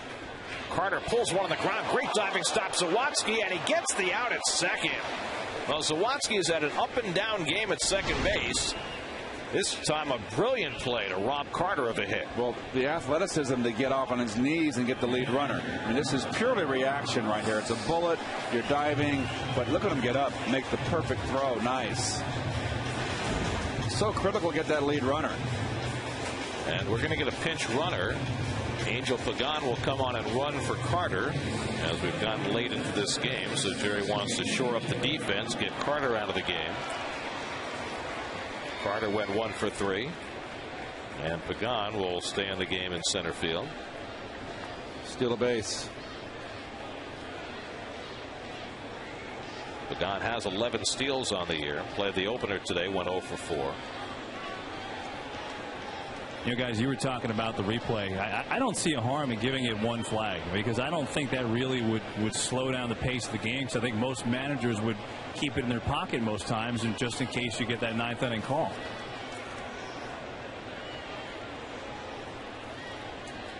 But wouldn't there be a temptation, Kevin, to use it earlier in the game if a call went against you, and then you end up with a bad call late that ends up staying in force? And what about the call earlier in the game? If you don't use the flag, then you've left a bad call in place anyway, right? I think it's another bit of strategy in a way. I mean, I think you still have to consider that if there's an enormous play in the 5th, do you gamble? I mean, I'm with you for the most part. I mean, I think pace of play is so key in this game and not disrupting the flow. But I think actually one flag might be a decent idea. One more thing for a manager to worry about. Well, I know there are a lot of people who feel that way. And there is some validity to it, I'll grant you. I just don't like the fact that there's no penalty if you're wrong. It's what, you lose a bench player? Well, you lose the flag. Once you've used it, you've lost it. I guess that's the theory, right? I think as long as they put a time limit on the guys reviewing the play, I think that's kind of critical too. But how do you enforce that?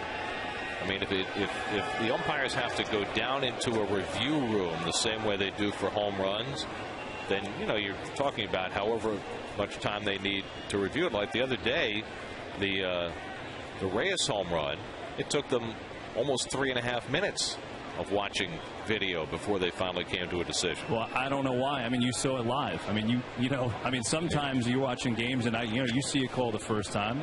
Pagan runs, it gets away from Toriyama. Pagan went head first sliding, so no chance to think about going to third. Well, good jump by Pagan, and it rushes Toriyama. He just boxed it, went the backhand and boxed it. Well, it's not a pass ball, it's a stolen base, but you got to catch that ball. But Pagan didn't have any way of knowing that it had gotten away, so he went head first into second base. So a runner in scoring position for Barajas, a 2-1 count.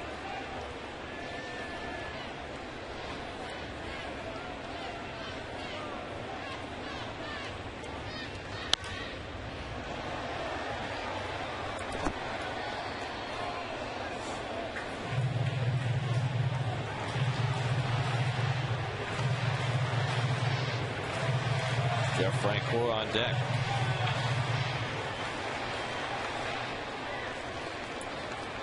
Barajas always very animated in between pitches.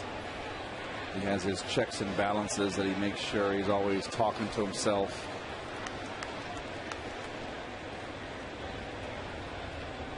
Two inside, and he gets drilled. So Barajas hit by the pitch, and now 2 men on for Frank Core. Well, he wanted to come inside and just ball ran him in. You can see his reaction there. He did not want to hit him. Only the second batter that Garland has hit this year.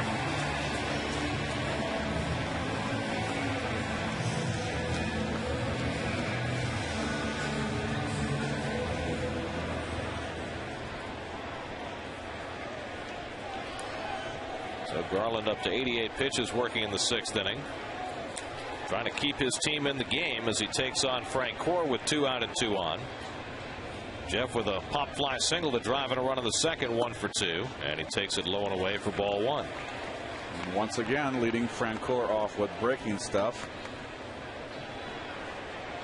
Frank Core now 6 for 12 in his career against Garland. Good speed, Pagan at 2nd. Not so good speed, Barajas at 1st. Oh, good rip. He doesn't get cheated much. No, does he doesn't, and you don't want to change that. It's just the way he's always hit.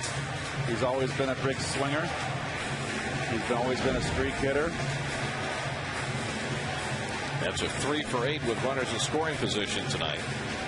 That was such a huge concern for this team early in the season. But as a team, they're up over 260 now for the year with runners in scoring position. And a fastball for a strike, 1 and 2. That was probably his pitch. I think he's been getting so much breaking ball this series and away. You know what? He's picking the outer half of the plate, and that's a good discipline to take that inside strike. Now behind in the count, 1 and 2. Frank Core, he almost gets hit, and it's 2 and 2.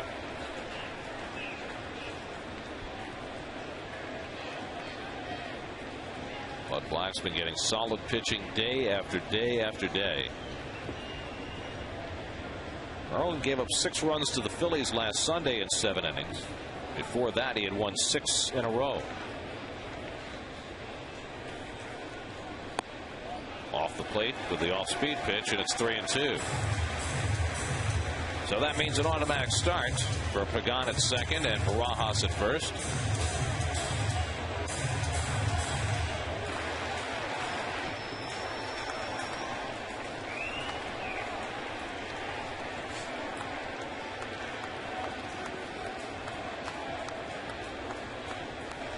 Three-2 to Frank Core, and he drives one foul.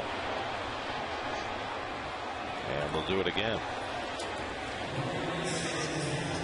We're talking about potential trade partners for pitchers later in the year. Roy Oswalt, one of those in the conversation. 7 innings, 4 hits, 9 strikeouts tonight. And a victory for the Astros over Colorado.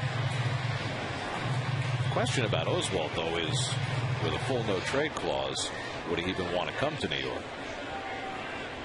He's from Ware, Mississippi. Played his whole career in Houston. He wants to come to a contender, so it's his. There's Mojica right there. Give up the home run to Ike Davis. First game of the series. You'd love to have Oswalt on your team, though. He is such a battler. Yes, he is. In addition to the great talent that he has. Runners go, 3-2 to Frank Core. And he walked him, and the bases are loaded. So Garland issues his 2nd walk of the night. Now the bases are loaded. Darren Balsley, the pitching coach, will head out to talk to him before he takes on Ruben Tejada.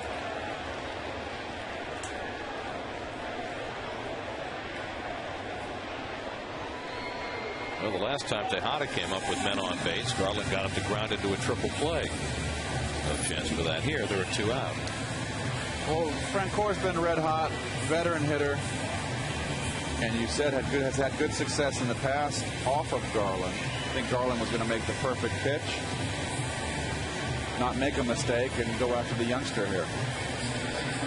Tejada 0 for 2 tonight. He's had 19 big league at bats with 4 hits. big moment in this ball game. It's 3-0 New York in the 6th. The base hit here, and all of a sudden the Mets would be in command.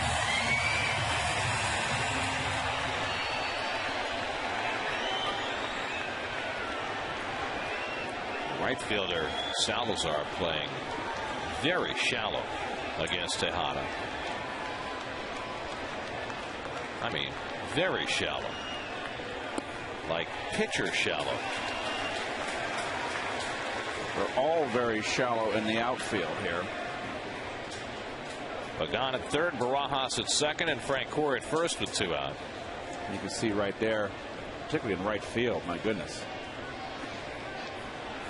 Well, we've seen Tejada hit the ball off the wall and left. Not sure he can hit the ball quite as far and right, but I think he can hit it that far. Grounds one to the left side. Headley down to get it. And up and throwing low, but Gonzalez picks it out with no problem. And that ends the inning. So the Mets strand 3 through 6. 3-0 New York.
Tonight's Twisted But True Fact brought to you by Twisted Tea, Hard Iced Tea. President Bill Clinton became the first sitting president to attend a Mets home game April 15, 1997. That was the first Jackie Robinson night, the 50th anniversary of Jackie's big league debut. That's your Twisted Tea Fact. Jesus Feliciano moves from center field to left field. Angel Pagan, who pinch ran, stays in center. As John Neese, who's faced just one over the minimum, takes the mound for the 7th inning to face Chase Headley. Headley's been up twice, grounded out both times. And he bluffs the bunt, bringing David Wright running in, and takes a strike.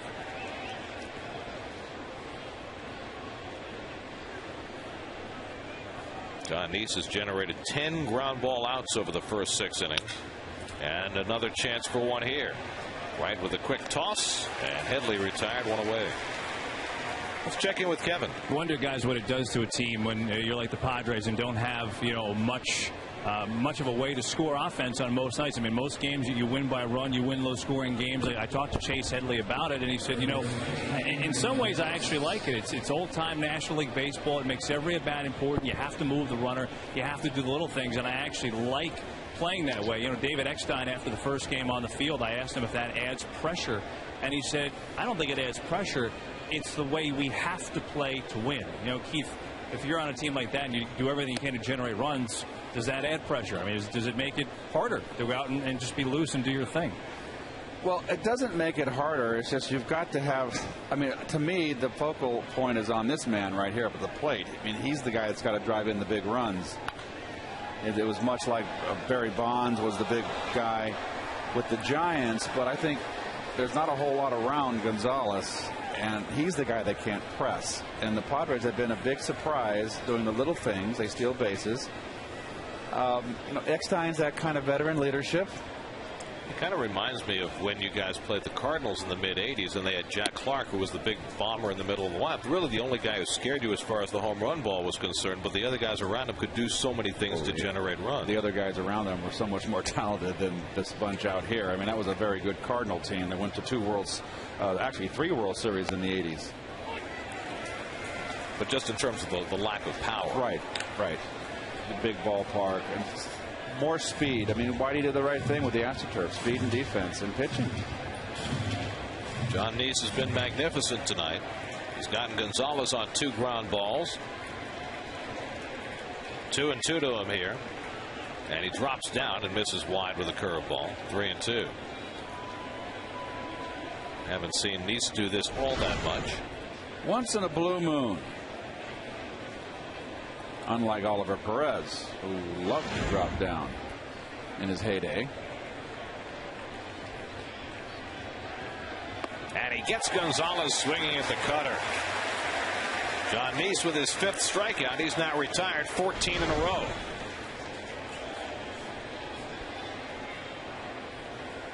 Just got him out in front, didn't pick it up. Well, Neese is doing in this game what Matt Latos did against the Mets in the first game. Latos retired his last 13, but he was pulled after 6 innings. Neese is now retired 14 in a row and trying to get through the 7th. He's thrown only 83 pitches, so if he can get Hairston here, he certainly will get at least the 8th. Mujica up again in the San Diego bullpen.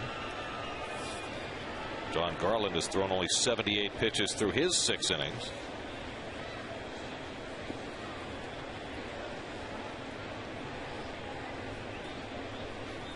Hairston is 0 for 2. Hit a soft liner right back to Neese to end the 4th inning his last time up. Hairston 1 for 10 in this series. Padres have scored 5 runs in this series. The Mets have scored 6 or 7. Reyes throws out Hairston. That's 15 straight for John Neese. He's having himself quite a night.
Field Fan Walk, Amazing Moments Brick today. The last chance to purchase your brick for the 2010 installation is tomorrow.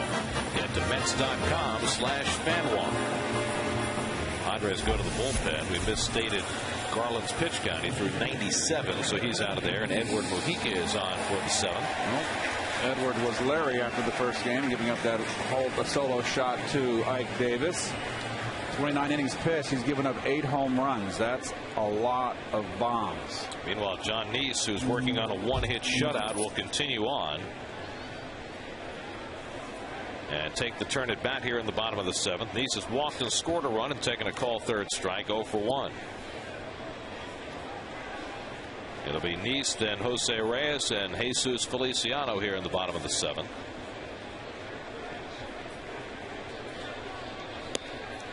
John Garland went 6 innings, allowed 3 runs and 8 hits, walked 2, struck out 2, hit a batter.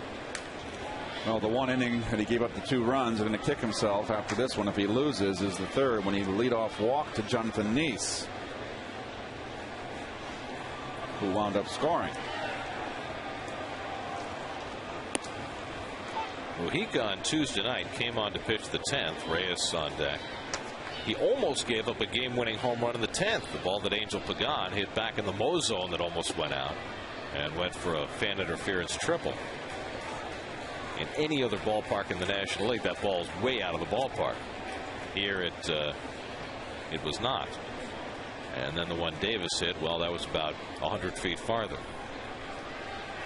3-1 to Neese, and he takes a rip, 3-2.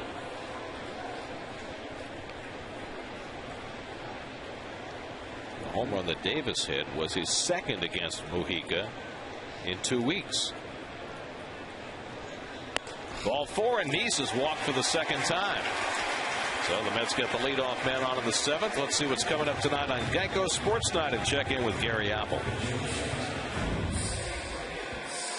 Gary, thank you so much. Coming up tonight, a lot of attention surrounding Steven Strasburg these days. Going to hear what Doc Gooden has to say about the young phenom. Also, what a pitching matchup. Phillies, Marlins, Roy Halladay, and Josh Johnson. We'll have it all. See you tonight, guys.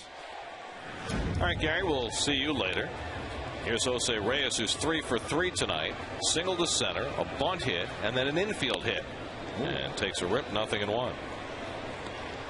That Marlins-Phillies game has now gone to the bottom of the 8th, still 1-0 Florida.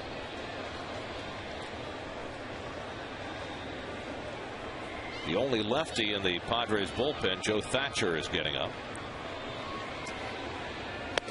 I don't think they want Mujica facing Ike Davis again. Just a suspicion.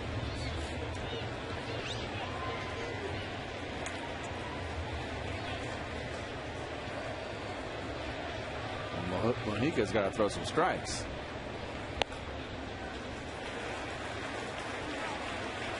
I never liked that Padre uniform. Look at that. That is a stinker. Well, did you like the old one, the old mustard and mud? I liked it better than this one. Really? Yes. Somehow brown and yellow was never the color combination that felt like a major league uniform. Now, they have better uniform tops than this. This one looks like a batting practice jersey. But I like the pant color. Instead of gray, it's more of a sand color. 3-1 now to Reyes, as Mujica having all sorts of trouble throwing strikes. Well, he's got to come in with a fastball now. He can't walk. Keeps throwing that splitter. He walks Reyes. I got to believe with Feliciano struggling that Jerry will put the sacrifice on. And Reyes gets under one. Second baseman Zawatsky waiting. 1 out. So Reyes retired for the first time in this game. He looks away shaking his head. Well, it's a 3-1 count. Fastball right down the pipe and you pop it up. Yeah, he was looking to muscle up and hit a home run. Yep, it's just your pitch to hit. And Jose, a little out in front, had to reach for it. So here's Feliciano. Now 0 for 4 in his major league career. Struck out this afternoon. 0 for 3 in this game. And takes a strike. Grounded out in the first inning. Hit a comebacker in the third and grounded into a double play in the fifth. 31-year-old rookie from Puerto Rico with Neese at first and 1 out. And Feliciano hits it out to left center field. Chasing back is DeNorfia, and he runs it down. 2 out. Back to first goes Neese.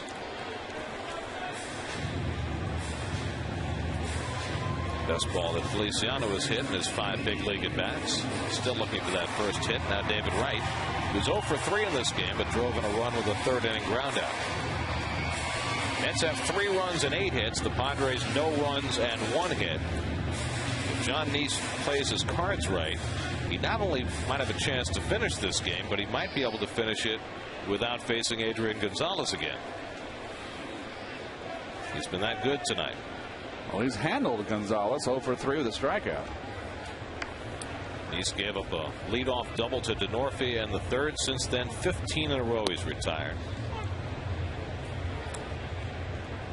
This afternoon, with the Mets losing 4-2, they had their final 22 batters retire. The combination of Madelatos and the Padre bullpen. Off the plate to Wright, 1-1. Well, this will undoubtedly be Mujica's final batter. If Wright keeps the inning going, they will certainly bring in the lefty to face Ike Davis.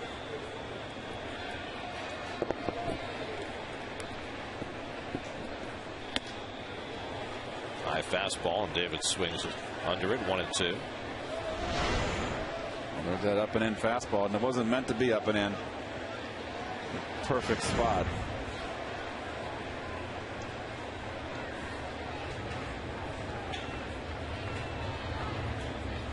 One-two from Mujica on the outside corner. Strike 3 call.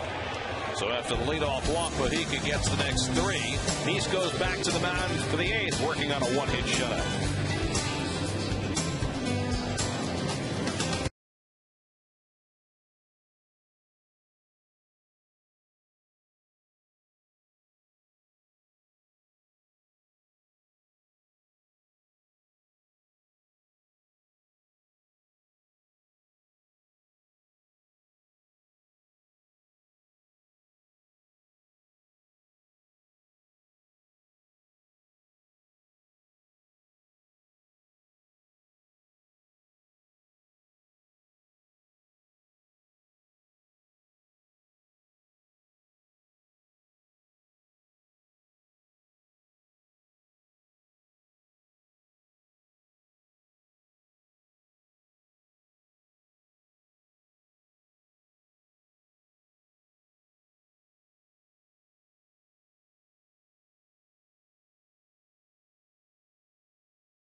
Mets fans, all while winning great giveaways. It's the Mets Live on SNY viewing party at Social Sports Lounge and Kitchen in Uniondale. Be there Tuesday, 7 p.m. Here's the results of your Toyota Text Poll. We asked if Major League Baseball should expand the use of instant replay, and by a narrow margin, you think that they should. Wow. So you're with Kevin. What's wrong with you folks? Looking for them to throw that flag. Well, John Neese has been the story tonight. He's allowed just 1 base runner over the first 7 innings. A leadoff double by Chris Denorfia in the 3rd. Since then, he's retired 15 in a row as Yorvi Torrealba leads off in the 8th. Neese has thrown 85 pitches tonight, and he throws a first pitch strike to Torrealba, who's grounded to second and struck out. He's a 1 double from a perfect game. Jeez, no walks. Yeah, perfect games are a dime a dozen. No, it's just a mere bag of shells. Oscar Salazar on deck, and then Chris Denorfia in the 8th. Good curveball by Nice. 1-2 to Torrealba. Comes away shaking his head. Well, here's the big curveball. Completely fooled Torrealba. John Nice, just his second start back from the disabled list. 7 terrific innings against Florida. 7 even better tonight. Torrealba out on his front foot. Knocks it foul. And that curveball's got him talking to himself. Ryan Webb up in the San Diego bullpen. Son of Hank. You remember Hank Yes, Webb? I do. Right-hander. The key figure in the 25-inning game. That's right. He threw the ball away, right? Allowed Blake McBride to score the winning run in the 25th inning. Was he a little guy? I forget. He wasn't a real. It's kind of I could have the wrong guy. It's been so long. You can ask Ryan. He'd know. It's the 1-2. Fouled away, and Torrealba keeps hanging in there. Keeps throwing in curveballs, and Torrealba finding a way to stay in the at-bat.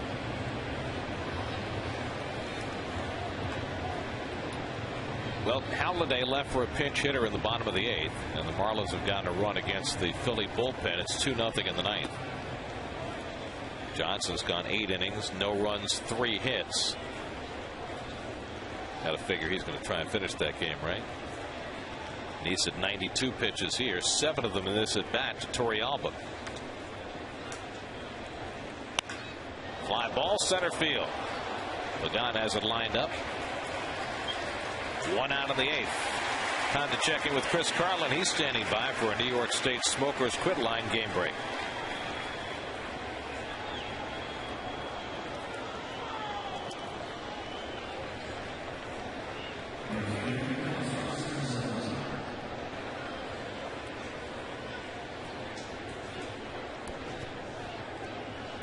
Braves now 9 games over 500, 3 up on the Mets at the moment. Here's Salazar, who's 0 for 2, and he takes a strike. Well, he wasn't a little guy, Hank Webb. He was 6'3", 175 pounds. He was slender. Slender, but not slight. Change up by Nice. That was Never a good seen one. a lot of that. Yep. He's one with the universe now. Look at this. Well, that's his 4th pitch. Yes. 0-2. Salazar swings and misses. Good cutter by Nice for his 6th strikeout of the night, and he's now retired 18 Padres in a row.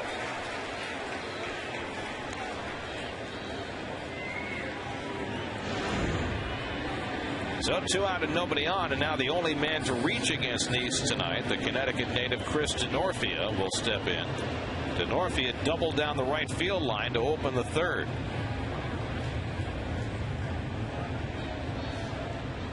And since then, 18 Padres have come up and 18 have gone down.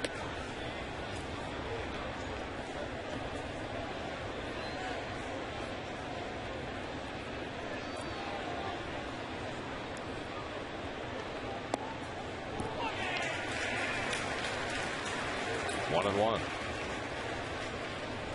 6 strikeouts tonight for Nice, just 1 shy of his career high. Also fanned 6 in his last start against Florida. Bouncing ball, David Wright comes in to grab it and throws him out to end the inning. 19 in a row retired by John Nice. 8 spectacular innings.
And having retired 18 Padres in a row, there's no need for anybody to be up in the bullpen. And Nice will get a crack at his first Major League complete game when we go to the ninth. Find out what Chris Carlin and Adam Shine have to say about today's Mets-Padres doubleheader as they debate the latest in New York sports on the next Loudmouths, presented by Geico, weekdays at 6 p.m. only on SNY. Ryan Webb will pitch the bottom of the 8th for San Diego. There are his numbers, brought to you by Harrah's Resort.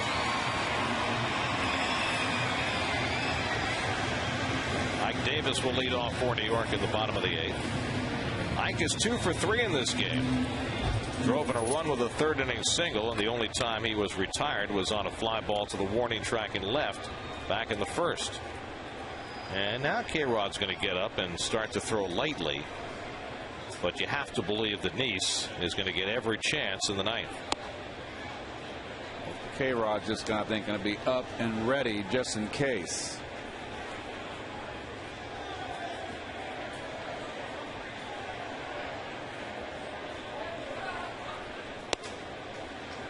Two 2-0 to Davis with Angel Pagan on deck, and then Rod Barajas.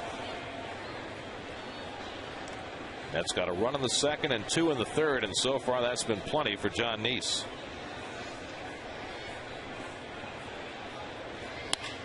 Bouncing ball into the shift. The shortstop Hairston on the right side of the diamond. 1 away. New York Mets baseball on SNY is brought to you by Chevy. Find your nearest dealer on ChevyOffers.com or call 877-64-CHEVY. By Hager, established 1926. Your own great moment starts at Hager.com. And by Ford, check out the best-selling vehicles in America. Drive one at your Tri-State Ford dealer today. Angel Pagano for the first time in this game came on as a pinch runner in the 6th and stayed in the game in center field.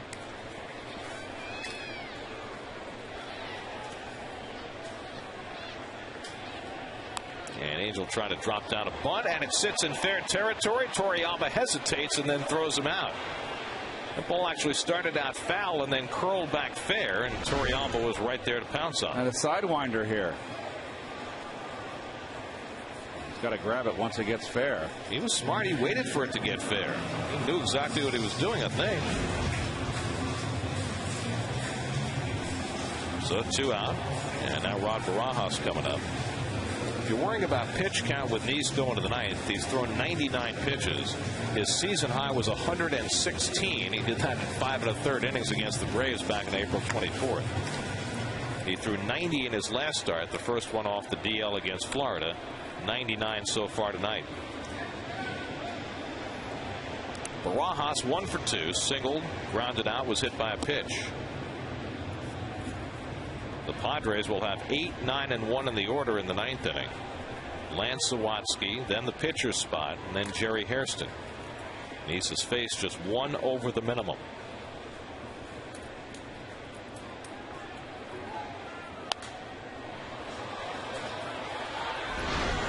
Here's your Coors Light freeze cam. Watch Torrealba. Watch his fingers, folks. Smothers that ball with all of them. That is engulfing that ball. Now, why is that better than trying to pick it up with your hand? Just want to make sure you get it. Actually, you know, sometimes you should go down with 2 hands. The catcher's glove is so problematic. Barajas off the end of the bat to center field. And Anorpheus squeezes it. Side retired. 1, 2, 3 go the Mets in the bottom of the 8th. But the big story is John Nice, who goes to the mound for the 9th.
33 one-hitters in their history. The last 6 of them have all been combined efforts. The last complete game one-hitter thrown by a Mets pitcher, do you remember? April 15th, 2005, Aaron Heilman against the Florida Marlins. John Neese tonight is making his 18th Major League start. He has never thrown a big league complete game. Lance Zawatsky leads off the 9th inning, and he takes on the outside corner, 0-1. Zawatsky has struck out and then dribbled one in front of the plate. Barajas threw him out in the 6th. And he grounds one out to Reyes. 1 out. 19 in a row retired by Neese since the only hit back in the 3rd by Kristen Orfield. And that was a pitch he got up and out over the plate. And lo and behold, he would have been going for a perfect right now if it wasn't for that double. Of course, the Mets have never had a no-hitter in their history. For that matter, neither have the San Diego Padres. Nick Hundley will be the pinch hitter. Hundley caught the first 2 games of this series, went 1 for 3 in the game this afternoon. And he takes a strike. First pitch curveball from Neese.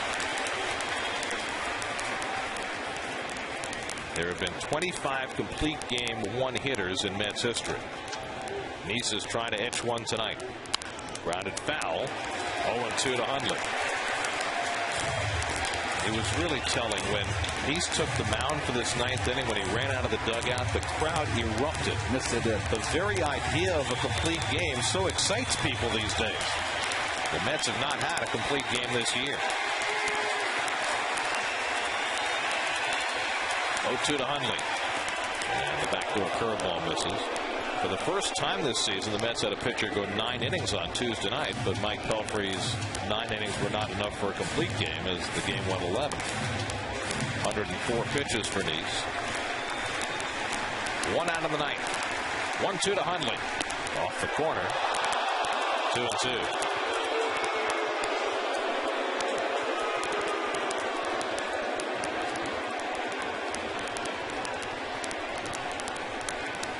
'23-year-old Jonathan Neese from Defiance, Ohio. 2-2. Popped up. Davis into foul ground.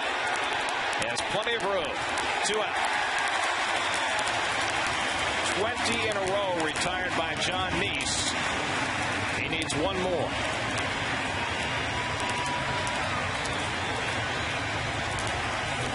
He's gone 3 times through the San Diego lineup, faced 27 batters, and retired 26 of them. Jerry Hairston Jr., the final hope for the Padres.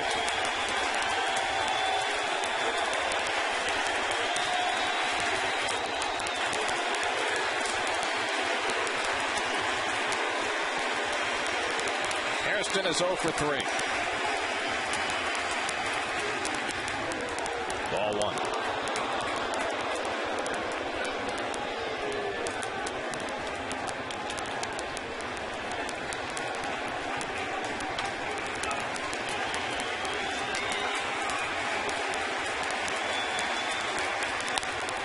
Up. Back comes Barajas. Right near the screen. He's got it. And the ball game is over.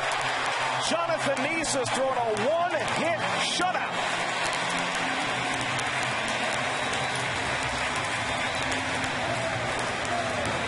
He retired the last 21 batters. He has his first Major League complete game and shutout.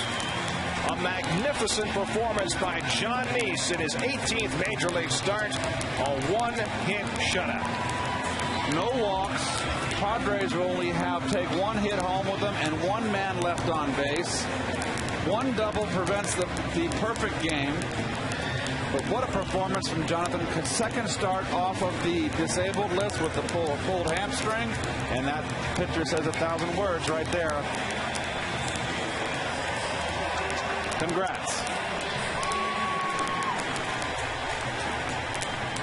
Well, John Neese in his last start picked up his first ever Citi Field win. That was a good game. This was something extraordinary. Only the 26th complete game one-hitter in Mets history, and the first since 2005, as Nice allowed just one base runner all night long. Kristen Orphea double leading off in the third, and then Nice set to work, retiring 21 in a row. He did not walk a batter. He struck out 6. And John Nice has etched himself a niche in Mets history, a franchise that has never had a no-hitter. And this was as complete a pitching performance as we've seen in many a year from the New York Mets. Nice threw 108 pitches, 76 of them for strikes. The Mets got him a run in the second and 2 more in the third. Nice walked and scored a run in that 2-run rally. And the Mets gain a split of the day-night doubleheader and take 2 out of 3 in the series from San Diego to wrap up a 5-1 homestand to go to 4 games over 500 for the season. Quite a night for Jonathan Nice, who's standing by with Kevin Burkhardt.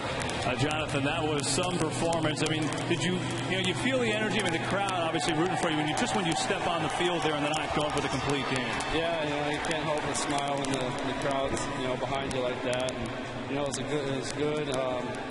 Rod worked very well, and David and Jose made some great plays behind me.